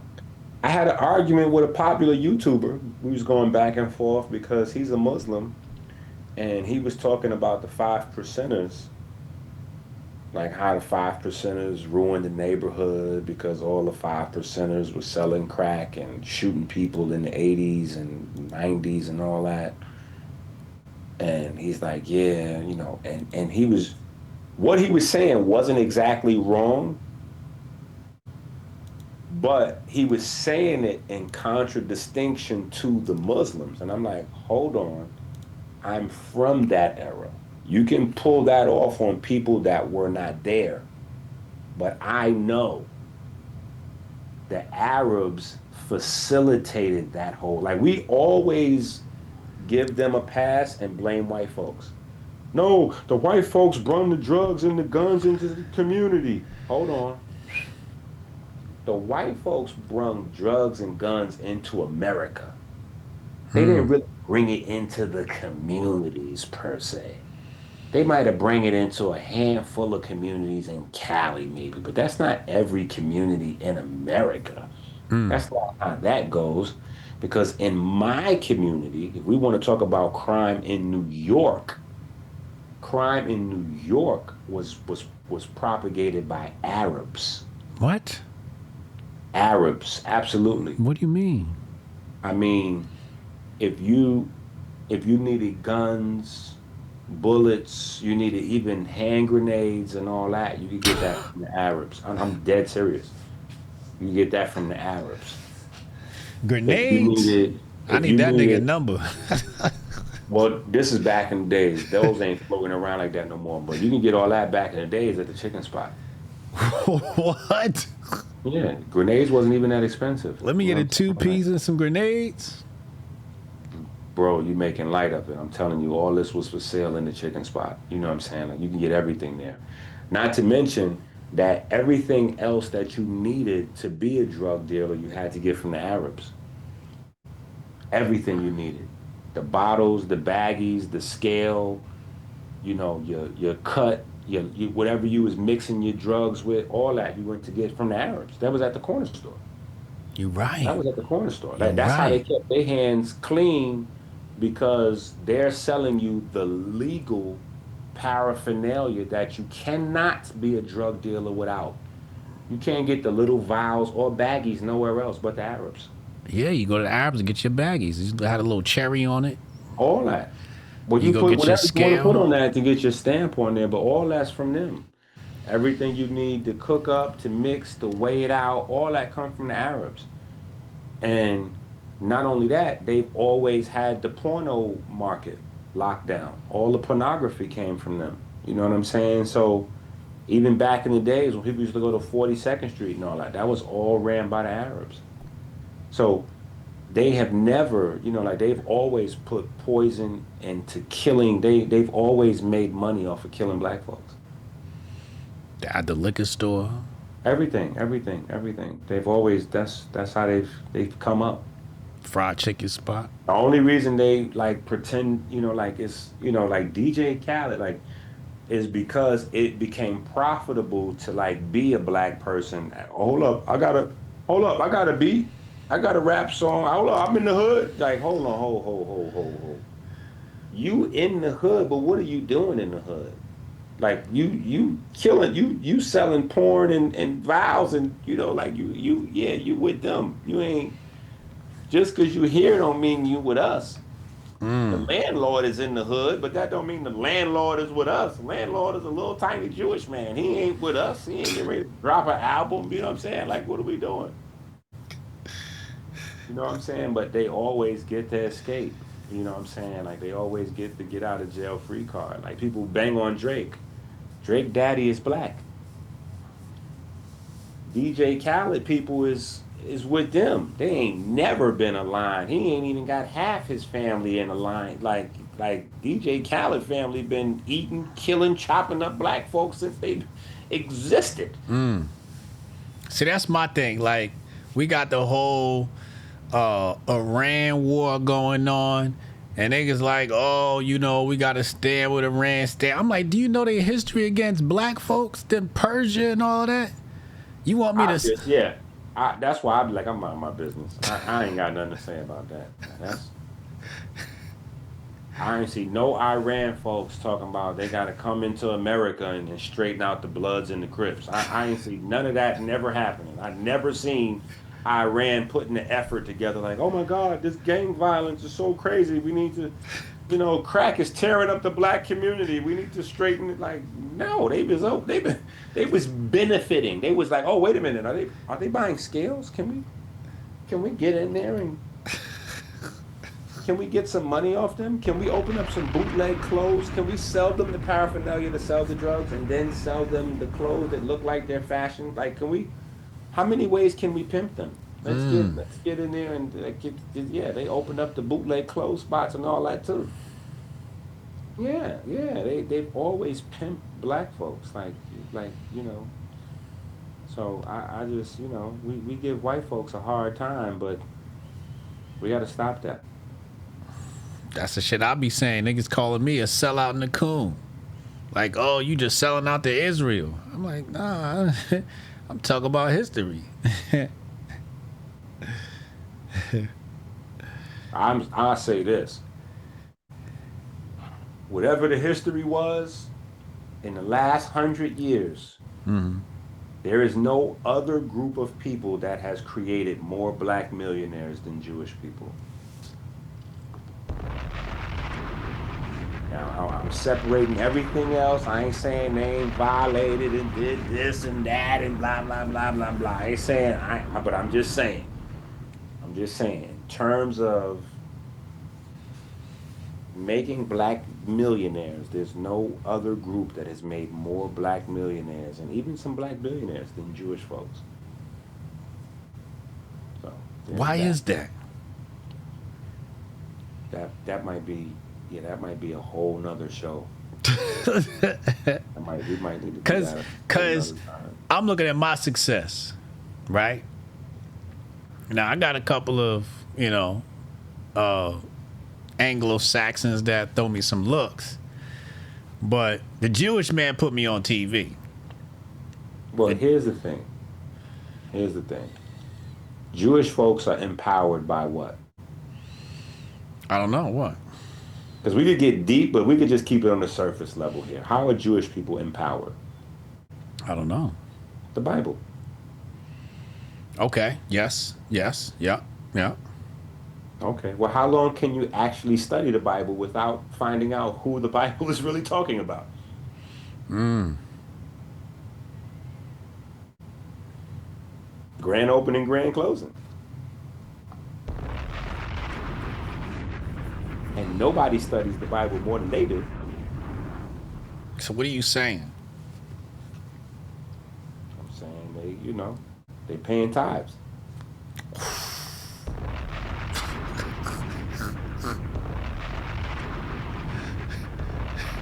They looking out because they know? Why not? They done got billions off of your You know what I mean? They like, come on, get it now. Here, you supposed to have this. Here you go. There you go. We done made all this money. We gotta do right by y'all. Yeah, and it ain't. They gonna make sure they get $10 off of every seven. They Oh, gonna absolutely. They gonna get their cut. Yeah. yeah. So it ain't. But they gonna put you in position to get. Because it aligns them what they got going on. Right. It helps what they got going on. Yeah. So It's mutual beneficiary. It's mutually beneficial for both parties. Like, it's beneficial for me to work with the Jew, and it's beneficial for the Jew to work with me.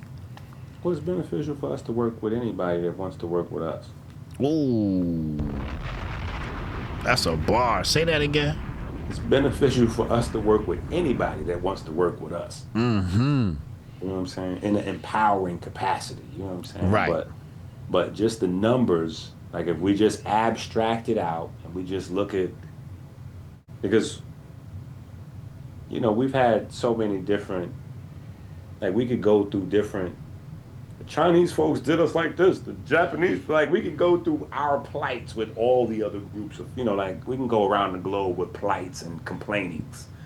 But if we just put the complaining down for a second and we go, Who helped us?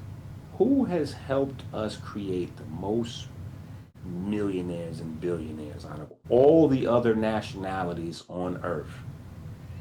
It gets weird when you notice that it's really mostly just them. Like like it's not really, it's really just them mostly. Like, yeah, it's really just mostly them. You know what I'm saying? Like, it just gets interesting. Interesting conversation. That's a hell of a pill. So can I play devil's advocate? I mean, we've got like a lot of that, but go ahead. So one rebuttal you might get is, Well, there could be no rebuttal. There could just be people that are, like would want to be angry or fight, but those are numbers that there's no number. yeah, you can't deny that, right? Yeah, but what they can say is they can challenge the motive. Like, I'm not even posing one, but that's the thing. That's why I said we might be able to do a whole other show on the motive, like that, the reason and blah blah, because we can go in a whole bunch of different directions with that. So I wouldn't even debate that. I wouldn't even try to argue with that. But right. The only thing I'm saying is here's a naked fact. Who, what, where, when, why? You figure it out. Here's a naked fact. However you want to dissect it, that's on you. But the truth of the matter is, these niggas done made more black billionaires and millionaires than anybody else. Fact. I would even say more than other black folks. Oh. Yeah, we don't have Africans that got a whole bunch of money coming over here. Like, we love to highlight on YouTube. Oh, look at this African. There's so much. This top 3 richest Africans. Like, the Africans ain't coming over here to do no business with us. They ain't trying to put us into play. None of that. They ain't doing nothing with us. Yeah. So they have made more millionaires and billionaires than everybody out of black folks. Like, this is including other black folks. So we just got to wrestle with that. You know what I'm saying? However So when you stand with Iran, okay. I mean, just saying. That's a bitter pill, says Tanah. That's a bitter pill. We understand what Iran for what? Like, what are we standing with Iran for? When has Iran stood with you? Like, what are we doing? That's a lot of this Muslim culture where people are pretending to be Arabs. We have got this thing in our mind where we want to pretend to be Arabs. It's a lot of cosplay. It's confusing. Damn. You got cats that start streaming. They got the Arab rap on their head and whatnot. Yeah, they wildin'.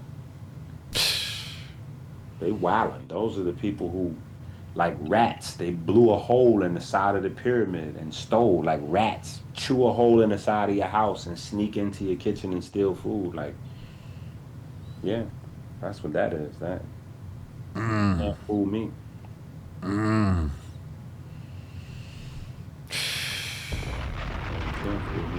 I see sometimes, cats be saying I'm bugging and shit. Oh, you done sold out to the Jew and pray for Palestine. I'm like, yo, I've been studying a lot of Whole history. selling out term is a non, like, what does selling out mean? If I open up a business, that's the goal of the business, to sell out. That is literally the goal of every business. If you sell pies and you have 100 pies you made, you've had your greatest day of business when you can sell all the pies. Y'all sold out. I ain't even got no more. When you still got customers coming and you got to tell them, y'all, man, I sold out today. We ain't even come back tomorrow. We're gonna try to make some more pie. Yeah, man, we sold out. Everything is all gone. That's that. That's one level of business when you sell all your items. Right. But then when you make your business so popping that people want to buy the business, like, man, we don't even own that business no more. We created that business and sold that business off. And that's a whole nother level to success. When you create a business that's so successful, now, go crazy with that. Yeah, we didn't retire. We didn't sold that off. That's what folks are doing with independent record labels. That's why folks is confused with the music money, because the independent record label, they just trying to run up the record label and then sell the record label. They're Right. not even thinking about the artist. They're just trying to build value in the label and then sell the label. Boop. Then go start a new label. Yep. They trying to Yeah. increase the value, the equity. And artists watched what the labels was doing and said, "Oh, that's how you make money?" So then artists start trying to own their masters so that they could get their own publishing deals and sell their masters. They don't want to own their masters to keep them, because most artists, they masters ain't even worth much. Like, the music is timed. You got to make timeless music for masters to have a continuing value. Right. They're trying to sell their masters so that within a 10-year period, while they can still do shows and all that, there's some value to it and they could just get a lump sum of money and go live their life. Right. Yeah, that's the idea. Selling out. I want to make this music and then sell it all. And then, yeah, like, that's business. It's buying and selling. Justin Bieber, yeah, Justin Bieber did the same thing. Yeah. Got a Yeah. lump sum up front. Most of the big art, That's that's a why lot they of these killed cats. Michael Jackson, because Michael Jackson was buying everyone else's rights to their music. So they couldn't, even the big companies, they were like, he got what? He got Elvis rights, the Beatles, the Rolling Stones. Dolly No, Parton. no, he was marked for death. He even owned Eminem. He was marked for death. He He had did to, have yeah. Eminem shit. I forgot about that one. Like, oh, Michael Jackson was worth this amount of money. I'm like, hold up, that's incorrect. That's not even a real number. Michael Jackson was worth more money than you could possibly even count. Uh, He was the richest man on earth, Michael Jackson. uh, Period. Because you can't count. Like, it's funny how they do it. When they want to minimize you, they count the money you actually have. But if you go to Silicon Valley, they give you a 10-year projection on what your earnings could be and evaluate you based on that. right. How could you evaluate the 10 years that Michael Jordan's going to earn? I mean, Michael Jackson was going to earn based on having the largest artist in history's, like, especially in today's world where AI is coming out and they getting ready to, like, do fake, like, come on. He would have made trillions all over again. Like, a whole different type of money he would have made. Not even trillions, whatever come after that, quadrillion. Right. Yeah. Think about that. If he would have digitally made, like, replicas of the Beatles and put out, they'd be, oh, come on, bro. That's crazy. That's crazy. So, yeah, that money can't even be counted. Like, he was a walking industry by himself. Yeah, I firmly believe that. But it's spiritual beliefs and all that, that allows people to do business with other people. So, like I said, there's a whole conversation we could get into. Like, why is it that Jewish people are making so many black millionaires and billionaires. Why is that? Because I gotta be honest with you, like I have, there's some people who come and they say, Hotep, you've cucked to the Jew when the Jew is the problem, and I'm like, but I can call Josh up. But hold on. Let me finish real fast. But I can call Josh up and ask Josh a question, and Josh will tell me how to make more money. But no. But here's the problem. You gotta sometimes analyze statements for ambiguity and generalizations. When people say the Jews are the problem, right? Yeah. You gotta get into your Muhammad Ali bag. Mm-hmm. Yeah, you gotta start asking the other questions. It's the problem for like who? Like whose problem is the Jewish like So my statement is the Jew problem is a you problem. It's not a me problem. Hey. That's what Muhammad Ali said. He said, I'm not going all the way over there to kill no Vietnamese. They ain't called me nigga over there. I don't know nothing about. I'm not. Yeah, those ain't my. I don't got no beef with them people. Yeah. Yeah. So you gotta think about that. Like, where this whole Jew? What is this? What is the story? Like, we gotta read up sometimes. We gotta read up sometimes. Right. Like, how far? What is the Jew? Like, what are we doing with the Jew? Like. Are we not living in Albert Einstein's world? Like, what are we like, do we hate the Jews, or are we? Is Albert Einstein the Jesus of science? Like, what are we doing? Is Bobby Fischer not the Jesus of chess? Gotta ask some of these questions. Is Rick Rubin not the godfather of hip hop? Or Def Jam, at least. And they call him, they call him Jesus. What do they call Rick Rubin? Something Jesus? Rock and roll Jesus or something like that? You gotta ask these questions, because somebody along the way, but there's no real story of the Jews doing much. Like there's not a real story of that. There's just a propaganda campaign that pops up, and then it gets crazier and crazier from there. Right. Which is the reason why they're so aggressive. They like live in fear of propaganda campaigns. Yeah. Well, that's what people say. They say the censorship, you can't say nothing about them. And then they got heavy censorship. Well, and rightfully so. So I don't look at it that way. I look at the problem because I was just raised differently. Like we was raised with integrity. So I don't see that as the problem. And I think people who promote that as the problem are, again, the misinformed teaching the uninformed. I think the problem is when you allow people to say anything about you. Yeah. The Jewish people aren't the problem. Like, why would we think Jewish people are the problem? Because Jewish people protect Jewish people. So you can't just say anything you want about, like, I'm from the era where we used to punch you in the face and like what? Wait, hold up. What you said about my mama? Like, nah, hold up. Let's go. Hold up, family. We got to, like, nah, you don't die. We could talk about each other, but you can't talk about my mama. You can't talk about my God. You can't talk about, like, nah, we got to fight for that. Like, nah, those are fighting words. Yeah. So what's the problem with them? They keeping it. They keeping it. They keeping that energy. That's what I thought. I was like, you just said. I'm like, the problem is y'all just let anybody just talk bad about you. Became pop culture, and rap starts with us violating each other. So we wholesale the ability to insult us. We wholesale the killing and the disrespecting of black folks to the world. And now we're like, wait a minute, how come everyone doesn't let people violate them like that? Man,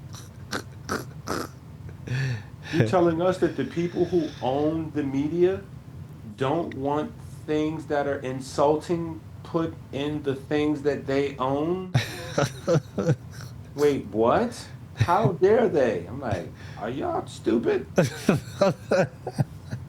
You telling me you own a platform and you're going to let people come on the platform and violate you on your platform? Like, what is wrong with y'all? I don't allow that shit in my chat. I'm like, don't you block folks in your chat? Like, why would you not? Like, that's a tiny, minuscule version of what they're doing. They're blocking folks in their chat. It's just that their chat is like the newspaper or Channel 3 or something. Yeah. And like, it's the same principle. Like, I don't see it that way.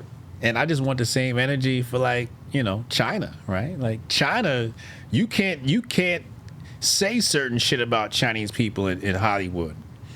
Hollywood, China be like, yo, you gotta take that out the film. But hold on. You can't say China. But see, China, they keep it a thou wow. Chinese people don't let Chinese people talk crazy about Chinese people. So you're not even supposed to get it in your brain that that's okay. Like, hold on, you're not even Chinese, family. Like, who you? Hold on. Y'all ain't seen Tenement Square? We was getting ready to run them kids over with the tanks and all that for talking crazy, and they ours. So what you think we gonna do with y'all? Like, see, but the problem is we've been so adulterated and mixed that we believe that we supposed to be violated. Like, oh no, that's the right way to do. No. Freedom of speech. No. First Amendment, EnQi, freedom of speech. No, because see, they never said that that's free of repercussion. They just said you can say, go ahead, say it. Now you get a knuckle sandwich out, like, hey, you say what you want to say, but you just be, built like that. Just hopefully you can handle what comes behind it. You're definitely free to say it. That's just like being free to rob the gas station. You're free to rob the gas station. You're free to rob a bank. You're free to do whatever you want. It's just going to be some repercussions come behind that. Right. So you might get this little 10 to 15, 25 to life, it's something that's going to come behind. You're free to do it. So that's what the red whites do, right? The red whites be like, we want to say the word nigga, and we should be able to say it because of freedom of speech. And I'm like, the Constitution protects you from the government. It don't protect you from an ass whooping. Then they be like, y'all shouldn't get mad when we call you the N-word. And I'm like, how you going to tell me what to be offended by? I gotta protect my likeness. Because we Kool-Aid. So we already lost the battle once we start even having the conversation. Once we export the culture for dollars. Like, Jewish people would sell anything but their culture. And it's not even their culture. But that's not for sale. Chinese people's culture is not up for sale. They let us watch Jackie Chan and all that, but their culture is not up for sale, bro. Only black folks willing to sell their culture. Sell their mama. You know what I'm saying? Like, that's only us. So we can't get mad at folks, like, because what folks is really saying is, you're selling me the culture and then you're not allowing me to celebrate what I purchased. Like, you're not allowing me to fully use my purchase. Because it's no way that you're saying I can't call you a nigga, bro. The music, how am I sing the rap song lyrics? And it's us that's buying the album. When you go platinum, it's white folks that bought that album. That's true. Black folks ain't buying your album. So how I'm gonna get the out? How I'm gonna buy the lyrics and then not sing it? Like, what we doing? I gotta sing it. I gotta get passionate. How I'm gonna buy the T-shirt and get the tickets to your show and all that? You want me to come to the concert for $300? How you want me to come to the concert? I can't sing the lyrics. What we doing? It just don't really make sense. Like, if I'm, I gotta participate. I gotta enjoy it. I gotta say, yeah. But that's nigga with an A. That's not SMD. nigga. It's not nigga with an ER. Oh. See, that's absolutely incorrect, sir. What do you mean? There's a difference between nigga and nigger. To who? To a lot of people. But not to white folks. White folks created the ER. That didn't exist. They created that with the derogatory terminology. That's an invention of white folks. So they own that. And they invented that for for the slave children. So if you create a song and you saying something else, that's what I mean, it's Ebonics, right? Yeah. So Ebonics is where you take a word and you put your own definition on it. Right. Right. So they putting their definition on it. Yeah, it's Ebonics. They participating. So you out shopping, you at ShopRite, you with your lady, white man call you nigger, punch him in the mouth. I ain't selling no records. But they're saying no album. But they're saying that this is pure. I didn't sell him no album, so he don't have the right to call me that. Okay. Yeah. So I'm liable to respond however I respond. Right. Yeah. But I'm also smart enough to know he might be tricking me out of position. What you mean? Depend on where I'm at, where that transaction happens at. He trying to get you riled up so you get a little funny case. Well, it depends. If I hit him, depending on who I am, he might sue me. That one punch might cost me $1 million, $2 million, $10 million, $30 million. Or it might cost me 2 years in prison, 10 years in prison, 20 years in prison. Right. It's a transaction. It's a transaction. So now how badly are my feelings hurt? What am I willing to pay to address my feelings in that moment? So so now we come back to when does it make sense to police your likeness? You got the Jews, they policing their likeness. No, but what I'm saying is the need to police your likeness happens because we've sold it. So it's already done. We sold our image and likeness. Now we're policing the usage of it. We're trying to anyway, which we're failing at. You know what I'm saying? Right. You can't police the usage of it. Right. You know, once people buy a doll and take it home, they're going to do whatever they want with it. Right. Yeah. Some people bite the head off the doll. Some people light the dolls on fire. Some people build doll houses and take care of their doll babies and, you know, whatever. But once you sell a toy and the toy goes home, people do what they want to do with the toy. So we have to stop selling our image and likeness. But that's how we get paid. And what exactly? We have to find other ways to get paid. What exactly falls under selling our image and likeness? Well, I think if we create commercial characters and market those, I think we're choosing what we're marketing. But I think if we sell things that we're sensitive about and then be upset with how they're used and when they're used, I think that's, you know, I think if we make music and we make our art based on our pain and our struggle and then we tell people not to laugh, like, that's not, Jewish people don't do that. They're not making songs about being put into the, you know, I don't even want to say it on the video, but they're not making songs about what they went through in the Holocaust and turning that into an industry.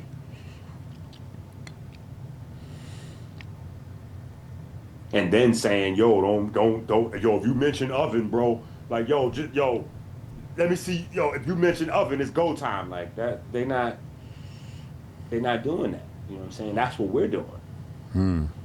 We're selling our worst moments to people, and then we're saying, don't mention them. But we're packaging them. You know what I'm saying? And we've packaged it so well that we're now offered these roles in Hollywood, and like we're like it's becoming our identity.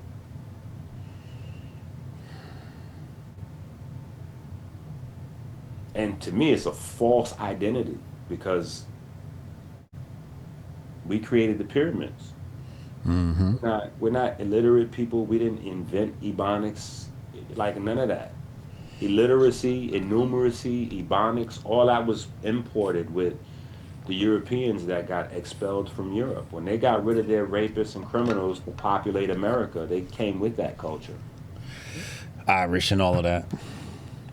Well, not even. I ain't gonna put that on the Irish folks. Well, that's what Thomas Sowell said. The criminals the criminal element, yeah, Thomas Sowell is the GOAT, you know what I'm saying, when it comes to that. But the criminal element that the Europeans sent over here, they came with that culture.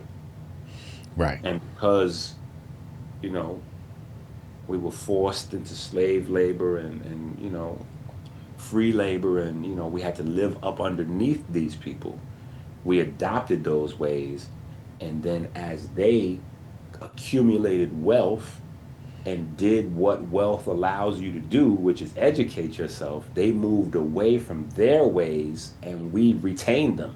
And so we think that this is like we think this is our culture. And it's like your culture is what are you talking about the culture? Like if you watch, they always refer to the culture, like Joe Budden and these popular, yeah, the culture and the culture and the culture. What is that's not the culture. What's wrong with y'all? The culture is not drug addict, prison, like that's not the culture. What's wrong with you niggas?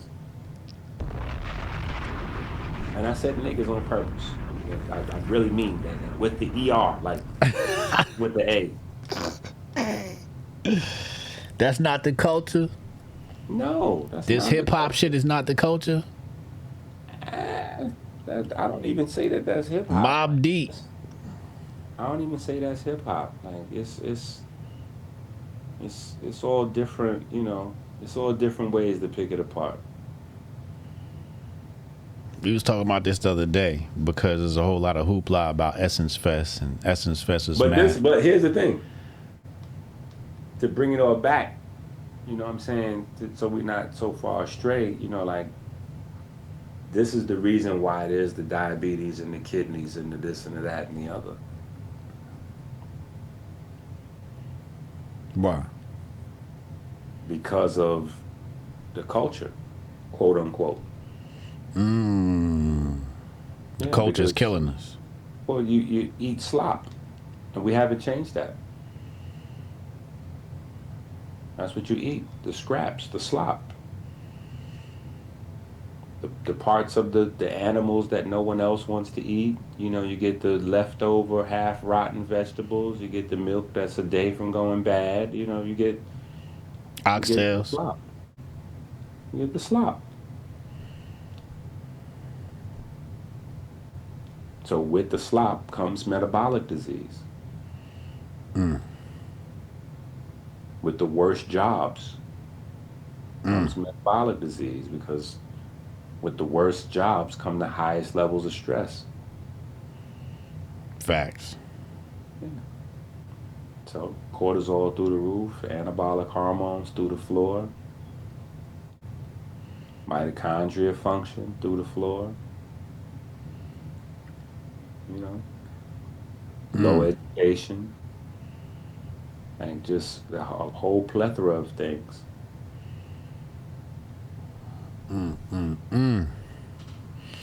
So the culture is, or should be, Kemet,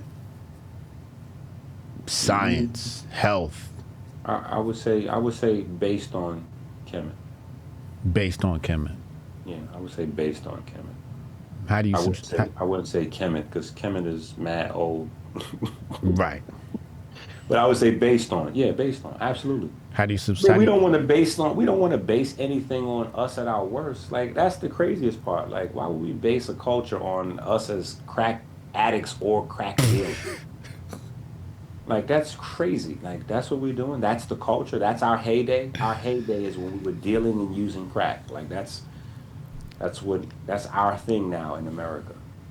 Our signature is crack dealer or crack user. That new Pusha T, that new Clips album coming, that Coke rap coming Friday. Come on. Love it. I love it.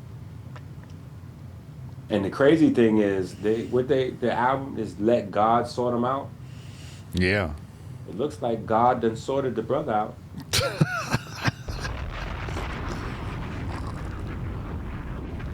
Right? Because one of them is sick and the other one is wearing dresses and skirts, right? I'm just saying, Pusha T wearing, he with Queen Latifah and them. He wearing purses and skirts and all that. I don't remember that. Yeah, the people in the chat do. The internet do. The internet don't forget.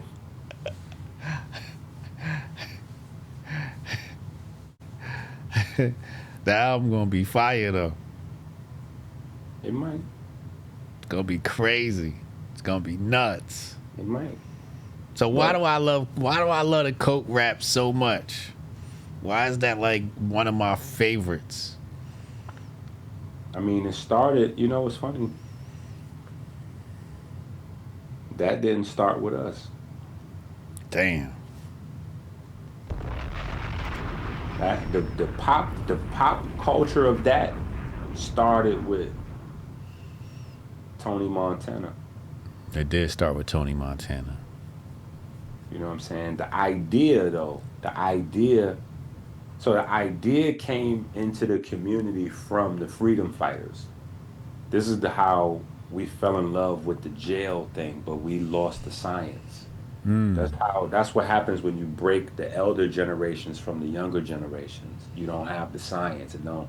So there's a point where you're going against the system, and going against the system gets you locked up. And so when you get out, you get celebrated by the community because you went to jail to protect the community and go against the system and improve the you know, the living conditions and all that. So when you get out, you free political prisoner, you know. There's that. Somewhere along the lines, that information doesn't translate generation to generation, and we just start celebrating folks getting out of jail. Jail just becomes rite of passage, where that wasn't rite of passage. Rite of passage was fighting the system. Right. And as a byproduct of fighting the system, you usually wound up In jail. Right. doing a little bit of yeah, you know what I'm saying? Even protesting, you might go down for a little night or two. You might put a little 48 hours. They might have you cool off for 72 hours off a little protest. You know what I'm saying? But Right. if you did anything more than that, you got a little 60 days, a little 2 years or something. Yeah. So all of the freedom fighters, you know, even Malcolm, Martin, all them guys, they went to jail for that. You know what I'm saying? So it got different. You know, but then, you know, like operating outside of the system was celebrated, which is being a criminal. You know, finding a way to take care of yourself outside of the system was celebrated, idolized, right? It just, the lines got blurry where it became more important to make money than how you spent it. When making money became more important than how you spent it, that's when everything went crazy. Oh, that's a bar. Yeah. That's when everything went crazy. When making money became more important. Because now it's like, it don't matter how you get the money, you know, or what you do with it. Like, it's just, I got money. So we celebrate dope. You know, women be like, oh, I gave head to every celebrity in Hollywood, and you know, I got rich from being a prostitute, you know, but now I sell t-shirts, so I'm a famous entrepreneur. Buy my book. And like, wait, what? You're not an entrepreneur, you're a whore. You're like, what are you talking about? Yeah. Guys like, yo, I sold dope for 40 years, and you know, I went to jail and I came out, so now I'm an entrepreneur. Like, no. You're a dope dealer. Which is cool, or maybe not, you know, but you're a dope dealer. You're not an entrepreneur. You haven't done anything. Like, people who have an idea for business doesn't make them an entrepreneur. You just have an idea for business. So Right. is every other person alive. Even 2-year-olds and 3-year-olds. Like, yo, we should sell ice cream. Like, if anybody has an idea for business, that doesn't make you an entrepreneur. So what makes somebody an entrepreneur if it's not a idea and a dream? That just makes you a dreamer. So how do you graduate from dreaming to entrepreneur? Realization. Oh, the actual act of doing. Yeah. But if you're known because you're rich, and you got rich from selling dope, Or your ass. and or your ass, and now you've created some other idea because you had the money, so you start a t-shirt business or a record label or whatever, but your record label never sells any records, you never made any hits. You're not a music person. You're not an executive. You're not a music mogul. You're a dope dealer. That's where your money came from. That's who. That's where your finances came. You're not until you do something that outshines that or outdoes that. Like that's who you are.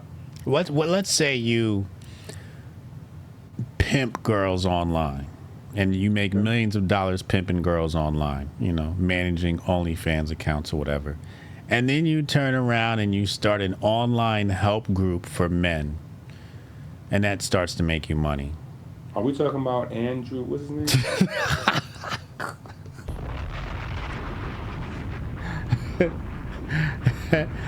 I don't know. I don't know who we talk about. I just Okay, I got you. That was hyper specific in a non-specific way. I got you. So you're still a pimp. still a pimp. Yeah, that's like Tariq Nasheed. Oh man, Tyreek catching strays too. That's not a stray. Tariq Nasheed was a pimp. He was a And pimp. then and then he pimped the conscious community. Ooh, He did. He went from a pimp, then he raised donations to make a documentary about information that he never studied. Yeah, he raised donations to do a documentary about stuff he didn't know about. So he had to interview other people. right, And then after he collected the donations to do the movie, he sold the movie back to the people. right. Then left the community, went to the white community. Like, like, I mean, what's the definition of pimping? That's just.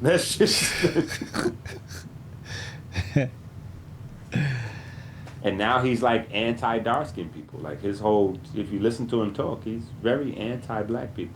He is. Yeah. So like, it's not like you're a man of the people. No, you just pimp the people. Mm. Got you a few dollars. The pimping wasn't working, at least not in the way you was doing it. So you had a futuristic. He's like Abraham Lincoln. Mm. Abraham Lincoln didn't necessarily free the slaves. He just had a new vision. He need to upgrade the slavery. Right. Like, yo, y'all don't see what's going on? This is not gonna last. Y'all got 100 big angry slaves on your property, and it's just you and your daughter on that property. Like, no, that's this. We taking L's. We gotta figure this out. No, no, no, no, no, no. The slaves gotta still do the slavery, but they need to live somewhere else. Mm. Yeah, we just give them a few dollars and they can buy their own food, their own clothes. They can live in their own place. And they just come back here to work, clock in, clock out, and then they go, yeah, we got a system. We gotta work this new system. Mm. Mm. Southern folks was like, no, we love our niggers right where they are. So, what happens when you start your beginnings and you make your money from nefarious things, right? Like less than moral things. And then you turn that into legitimate enterprises. That is very ambiguous because everybody's idea of legitimate enterprises is Just totally sell cocaine. okay. Sell cocaine, and now you. But how did you sell your cocaine? I mean, all of that has specifics in there.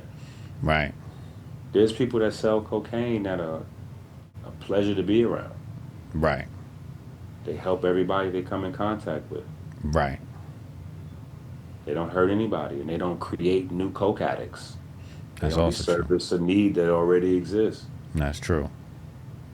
Then there are people who rob, rape, kill. They turn people out. People that never had the drug, they introduce them to it. They sell kids. They get kids to go to jail for them. Like it's all different ways of doing it. That's true. That's true. That's true. Yeah. They build things in the community. They buy in stores. They buy back the neighborhood. They send kids to college. They keep kids out of the gangs. Then you got the other guys. They bring kids into the gangs. They shut down. Like it's so some of it ain't what you do, it's how you do it. It's what you're investing in. Like as you're getting your money. You know, like are you one of those guys that might have made some money in the neighborhood? Like maybe you made $800, $900, $1,500 today on the block, but your baby mom's got to argue with you to get $50. Meanwhile, you on your way to the strip club to pop bottles and throw money in the air on, like you about to go make it rain. Like what, like all of those are the things that make a difference. Yeah, So because guys will spend $1,000 at the bar. They'll throw another $300 or $400 worth of singles on strippers, but they buying their kids McDonald's Happy Meals, and baby mama got to argue to get a $20 bill. right. Problems start right there. Problems start right there. You know what I'm saying? Like problem is right there. Yeah. Why are you giving your money away to strangers? If you just risk your life for that money, you just risked your life for that money, poisoned your community for that money. Why would you give it away to another community? Right. Like, what are you doing? You know what I'm saying? Other people don't do that. They might do some things, they might do something strange for a piece of change, but then they're going to use that change to build up the community, and they're going to create the Jesus mindset. Like, okay, well, I'm sacrificing my life for the community. So I might go crazy and I might be looked at as a, demon or a devil, but my kids is going to school and my daughters are going to do this. My, like, it's a lot of, So are we judging the strippers the same way? Like once you start taking your clothes off and shaking your ass, does it now matter what you do with your money, and that's how we're going to judge you? Like, are you giving your money to Gucci and Louis Fendi Prada, or are you invested in the little girls group? This No, I sister. think I'm not an anti name brand person. You know what I'm Okay, saying? we can tell you got the Gucci bucket on. Well, but because the thing is you got a lot of people that wear the dashikis and they scamming. Oof. You know what I'm saying? So they wearing the Ankh and they don't even believe in like we had guys in the conscious. Y'all seen them? The Amin Ra squad. None of those dudes was comedic. What you mean? It's the Amin Ra squad. Ain't even None not of the. those dudes was comedic. None of them was comedic. A couple of them was Muslim. A couple of them was atheist. I'm like, yo, how are you calling yourself the Amin Ra squad and you an atheist? Like, please explain that. What part of Kemet was atheist? Like, where are the Kemetic atheists? Like, why are you an atheist and your group is named Amin Ra? Like, are you okay? Are you? I'm like, are you sure you named yourself after Kemetic gods and you like? So like it's and not to pick on them, you know what I'm saying? Because they've disbanded and went on with their lives. But I'm just saying like we don't pay attention. You know what I'm saying? Like we don't pay attention to things that's just right in front of us. Yeah, Yeah. yeah. I always tell people, man, you got to be careful. Just because a nigga wearing luxury goods don't make him bad, and just because a nigga wearing, a kufi don't mean that he bright. You know what I'm saying? Don't mean he for the people. Because that a Yeah. lot of times that be the disguise so they could deceive. Yeah, you got to do what you got to do to keep going. You got to do whatever you got to do to keep going. You got to get yourself some little trophies along the way, whatever those look like. You know what I'm saying? So, Right. yeah, to keep you going. But what is going though? You know what I'm saying? Like, what's your legacy to the people? Right. I think that becomes important at some point. If you're judging a person, you know what I'm saying? You just can't rock But hokas. You gotta leave the hokas alone. I think the hokas what's a is what's a hoka? it's a type of sneaker. I think that's gonna be a no go. Then we got to ban those in Hotepistan. I don't even know what that is. They're a terrible sneaker. You should never wear. I probably won't. See, Yeah. look, look, I probably won't. Does Nike make Hokas? No. See, I probably won't even. See how that go? And I don't wear Nike. My ignorance sometimes protects me because I have a lot of ignorance from the neighborhood that like. I never pretend not to have ignorance still. You know what I'm Yeah. saying? From 158th Street in the Bronx, I got a lot of BS with me still. You know what I'm saying? But it often protects me. So see, I never would. I'd be like, what's who? I'd be like, who made those? Oh yeah, I'm good. I ain't gonna, I'm not gonna get those. Yeah. Yeah. Hoka's I can not good. appreciate those on you though. Those look nice on you. Yeah, those look good on you. I can see how you styling those. Yeah, I'm not gonna have Hokas. Hoka's Can't is do it's not a thing. It's we got to stop making it a thing. And it. my thing is, we talk about grounding, right? The science of grounding and all of that, and building up the fascia in the foot muscles and all of that. And the Hoka's just got this. The sole is just too thick on those things. It's No, just oh, I think I no. Okay, you talking about them feet shoes? yeah, A lot of those is scams. facts.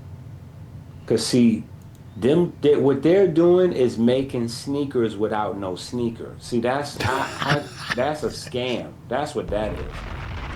That's a scam. How when you get a pair of sneakers or you get some boots or some shoes, when the bottoms get worn out, those is trash. That's you gotta take them back to the shoe place and get them fixed, resold, or you throw those out, get a new pair. Right. How I'm gonna go buy a brand new pair of shoes with no sole? Like, come on now. Mm. And they trying to sell them to me for a little hundo. Like, no, no, no, no, no, no, no, no, no. Yeah, because I promote that hard body, so a lot of people don't approach me like, yo, check these out right here. Cause I'm like, whoa, whoa, whoa. No, sir, that's not it. That's not it. You want to get back into tap with the earth? Take your shoes off. Stop that. Yeah, hey, we're gonna put on this type of shoe. No, no, no, no, no, no. We're gonna take our shoes off. Yeah, that's how we're gonna do that. That's how it was designed. Now we want to talk about how it was designed. Cause I seen somebody with a 3D printer. I'm like, that's the same as Cajun water. We in the natural nature ain't work with no 3D printers. Like, what's wrong with y'all? Like that ain't. They try to 3D print some health shoes. Yeah, no, no, no. We just go barefoot. You can't go barefoot. Why can't you go barefoot? Oh well, the floor is not. Well, okay. Well then, put on your sneakers. Put you on some actual sneakers that's gonna give you a little inch or something, feel some air bubbles or something. Put on some walking shoes or something. Like put on something that has a purpose. Go on your Right? phone and look at the Hoka sneakers. I don't want to do it. That's what you want. You know what I'm saying? I ain't gonna attack them folks. They probably look mad corny. You know what I'm saying? I don't want to see no linen fake looking like. Nah, I'm good. Jesus sandals, nah. Nah, they like this. They thick. They look like nurse shoes. Like they get the old How much they folks. cost? The Hokas. Mhm. How much the Hokas cost? These How I things sell it? 100, 180, 115, Wow. 80, How I 80. spell it? Hokas. HOKA. Oh, I see it right here. Wow, and they try to steal Sinetta brand. That's crazy. You see what I'm saying? The H. Oh, I seen these before. These ain't skips. What? Oh, they wilding trying to get 200 for these. Now, why would you like? This is dumb as heck. Like this is crazy. Why would you not like? Maybe okay. So let me. Is there a black guy with dreadlocks that owns this company? No, I'm just saying because sometimes we just stupid. We just hate success. We hate success. So we'll find a white owned company like Hoka's that's selling $200 sneakers, and we'll boycott Nike with those. Mm. I ain't wearing no Nikes. I'm like, wait a minute. Well, what is them right there?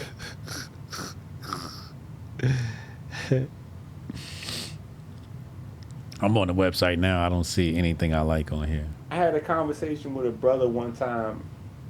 Well, not a bunch of times, but this one time I recorded it.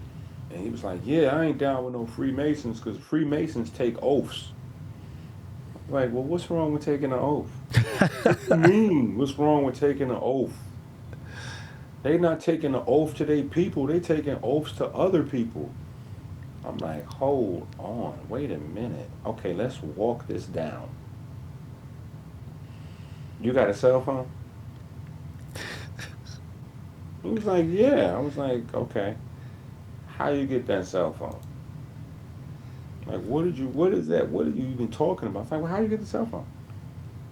He's like, you just go in the store and you get a cell phone. I was like, no. You have to go in the store and take an oath. Yeah. You took an oath to get that cell phone. And that was not to your people. You don't even know who you took an oath to, because the people that own that cell phone company is, you don't know who that is. And you ain't read the fine print either. And their names ain't even in there. You don't even know who these people are. I know. I went to school on Wall Street. I know ownership is private. That's what the stocks is for. You don't know who owned them stocks. You don't know who owned them people, who getting dividends. You don't know who the people is. You got a house? Yeah, I got a house. Oh, so you took an oath to the banks too, huh? Yeah, you got oaths all over the place. And you paying them people you got oaths with. Like, just stop this crazy talk. And you paying them. Yeah, I mean, we just saying anything. I'm like, you know who them people is? You got oaths to Big Pharma. No, I don't. Wait a minute. So you believe that the people that own your mortgage is not also invested in pharmaceuticals? I said, see, you confused. You got oaths to the very people that's killing you in real time. You got oaths to the people who own the fast food places. Like, man, we gotta start getting literate. Motherfuckers don't read. Knowledge is killing us. Motherfuckers don't read. Yeah. That's why it's about self-empowerment. That's why you can't be mad at the Chinese people or the Jewish people.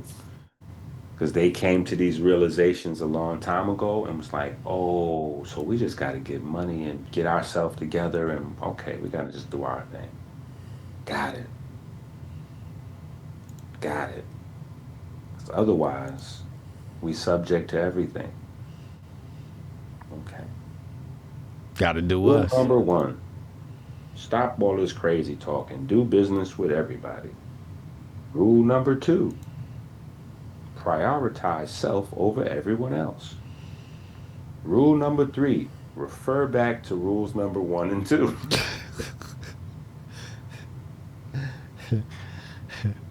Yeah. Because these sneakers right here is not even like, They not even fly. yeah, 200? Like, what? What? They not even fly. I mean, it's a couple of pair that you might be able to pull off with some jeans. I'm looking at a couple of pair. You might be able to do something, but I just don't even understand it. Like, how did they even get the audacity to feel like they comfortable to charge you 200? Like, and these soles look cheap as, like, what is going on?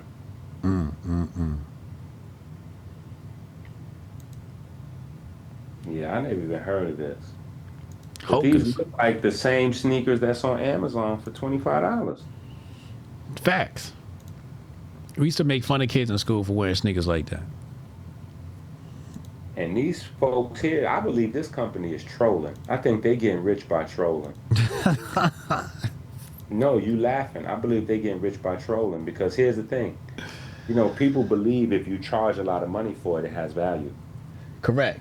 So they came out with they skips. That's the same as everybody else's skips. But they was like, you know what? We just going to charge 200 for ours. We just going to see what happens. Let's just throw ours out there. Yeah, these are the same old 25. They got theirs. But yeah, we ain't selling ours for 20 though. We selling ours for 200. And folks gonna have pride because they're gonna work to earn that 200. So the pride that goes into their work for the money is gonna translate into the sneaker. And pretty soon we're gonna have a respectable brand. And that's what they did. And now we here promoting it. because I never heard of it. And I'm looking at a couple of these joints like, man, I could do these for the 59.99, the 49. Like, I mean, it's a For the couple of these low. joints I could pull off for a little 39.99. But the 180, like, chill, y'all going crazy.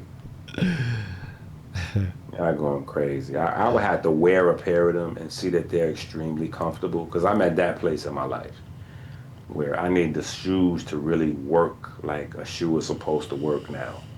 When I was younger, it was about, okay, yeah, this is what's popping. Right. Now it's I need Functionality. yeah, I need the shoe to really work for me. You know Right. what I'm saying? Like I need to because there's a big difference. If you out there trying to get your steps in every day or you trying to jog and your knees are killing you, chances are it's not your knees, it's your shoes. It's your shoes. Word, Joe. That's facts. Like that's a big thing. That is a big thing. It might not be your knees. You might think it's your knees because you got all these ideas in your mind. Oh, I'm 50. My knee. Nah. It's them thick You ass got the shoes. wrong shoe. Well, it might be thick, it might be thin. It might just not let your foot move the way your feet supposed to move. So the Right. torque being translated to the knee the wrong way. Because some shoes that might work for me, my body type might not work for you. How I walk, my gait, like it's all, How you strike the ground. yeah, you know what I'm saying? So it's that's a real thing, you know what I'm saying? And they might just be cheating by like just putting 3-4 inches of sole on there. Like, we just gonna put 3-4 inches of rubber down and see what happens. We can't afford no real technology. We can't fight Reebok or Adidas, none of them. You know what I'm saying? So we just gonna marshmallow your foot up with a bunch of foolishness. All right. It's another show in the books. Yeah, we might have to come back and do another kidney show. Another show in the books. We got a little crazy with today's show. It was good though. It was good though. It was good. It's always good. We got a lot laid out.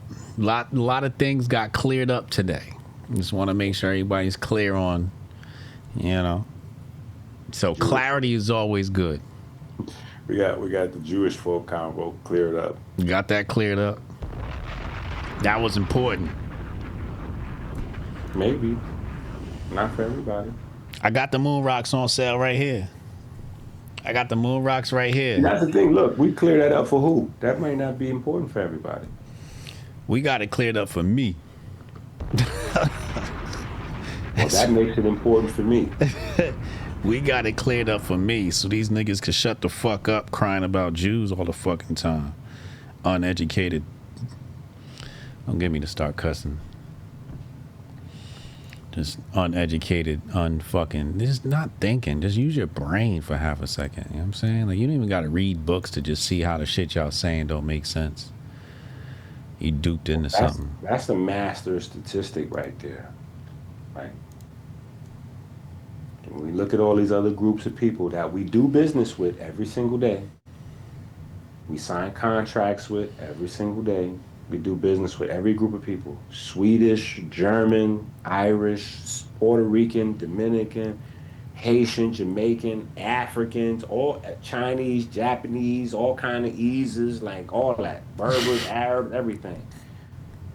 I don't see no group of people just like repeatedly over and over making millionaires. I got you, Will. Not in the black community. You know what I'm saying? Like, no. And that's not to absolve them of all their past atrocities. It's just a fact. Right. That's just a fact. You know what I'm saying? Like they out here throwing the bag around in the neighborhood. That's facts. Matter of fact, when I was doing tech startups, the companies that always gave me a shot were Jewish. I can't think of. Was this before you named yourself Hotep Jesus or after? Before. Interesting. I was going by my government name. They were hiring me straight off my government name. See, so subconsciously, those Jewish people might have influenced you subconsciously to call yourself Hotep Jesus. Nah, somebody gave me that name. I'm Somebody sure in your popped up. lifetime, I'm sure in your lifetime, people gave you quite a few names, but none stuck. That name stuck. Yeah, when I saw it on my timeline, somebody said, "What do you think you are? Some sort of Hotep Jesus?" I was like, "Well, fuck it. That sounds like a great fucking name to me." Exactly. See, our education, our experiences lead us to moments. Yeah. I was like, damn, I was like, I couldn't have did it no better myself. Thank you for the name. I'm running with this. Let me hurry and change my @ name and everything. I changed the whole, published the .com all in the same day. I was like, this is perfect. I couldn't even think of no good shit like this. Hotep Jesus, this is amazing. Thank you. They came in hating on me and just fucking leveled up my brand. Nigga said I couldn't even think of this by myself. Facts.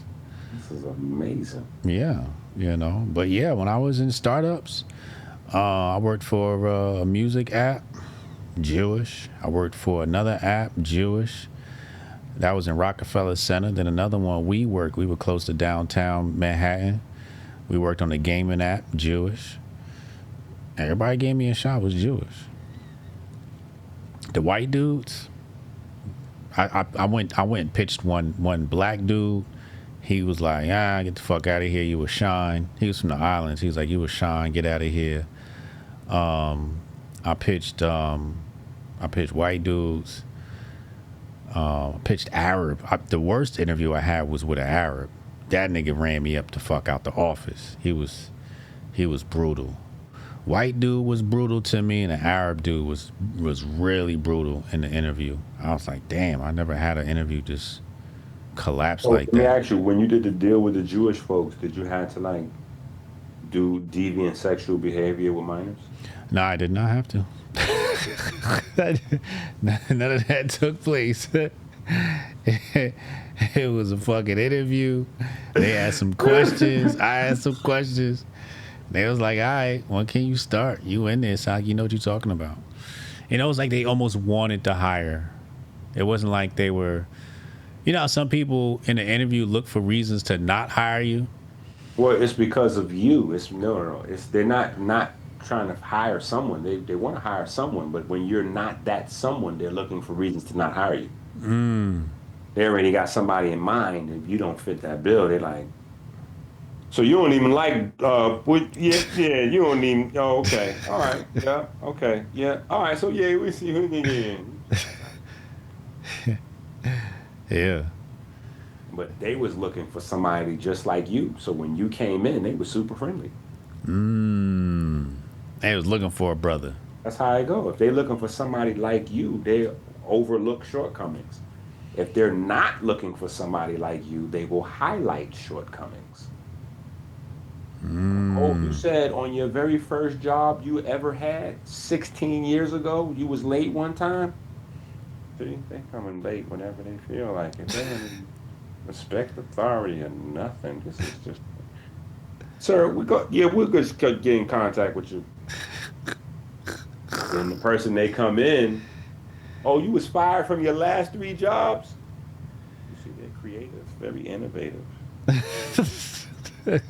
You're just a forward thinker. You were just ahead of exactly who we were looking for.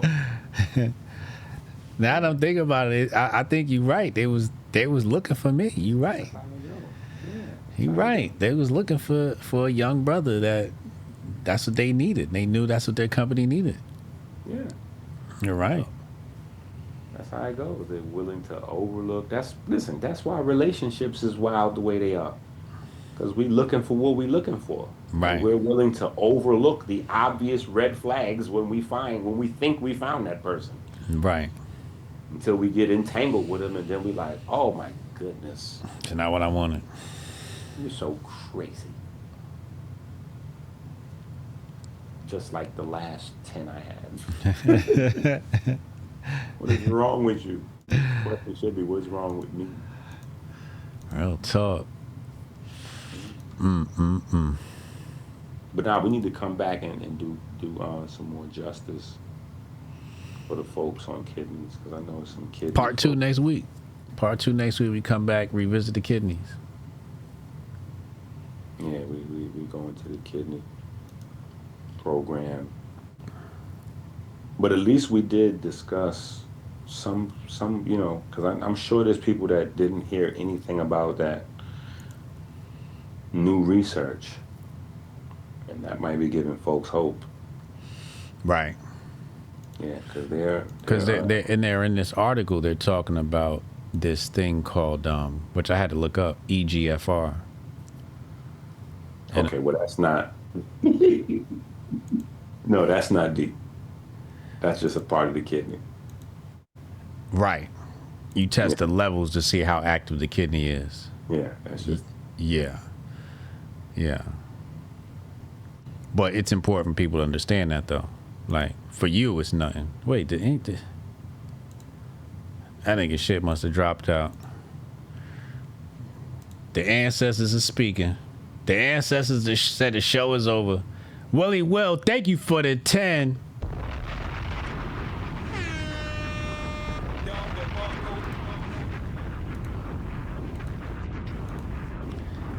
Yeah, this shit dropped out. This is his ancestors. I mean, the ancestors speak. The ancestors speak. Yeah, I know.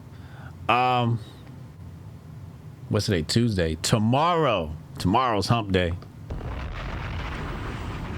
You know what that means? We gonna be talking relationships. Pop the balloon. I already put together like half the show. I got half the show already put together. It's rare that I have, I would say once a week, I have the show put together like the night before. Tomorrow, the only thing I got to put together is you know, I got to check the finance world, see what kind of news hit the streets, you know. And then there's part 2 of the war with InfoWars. We're in the middle of the war with InfoWars. HotepCon tickets going on sale tomorrow. Yeah, I know. But in the meantime, I'm out of here. I'll see y'all tomorrow.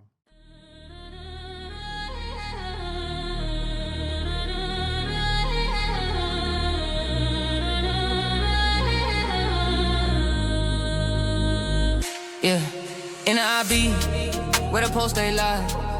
Electron spin, got a rhythm to survive.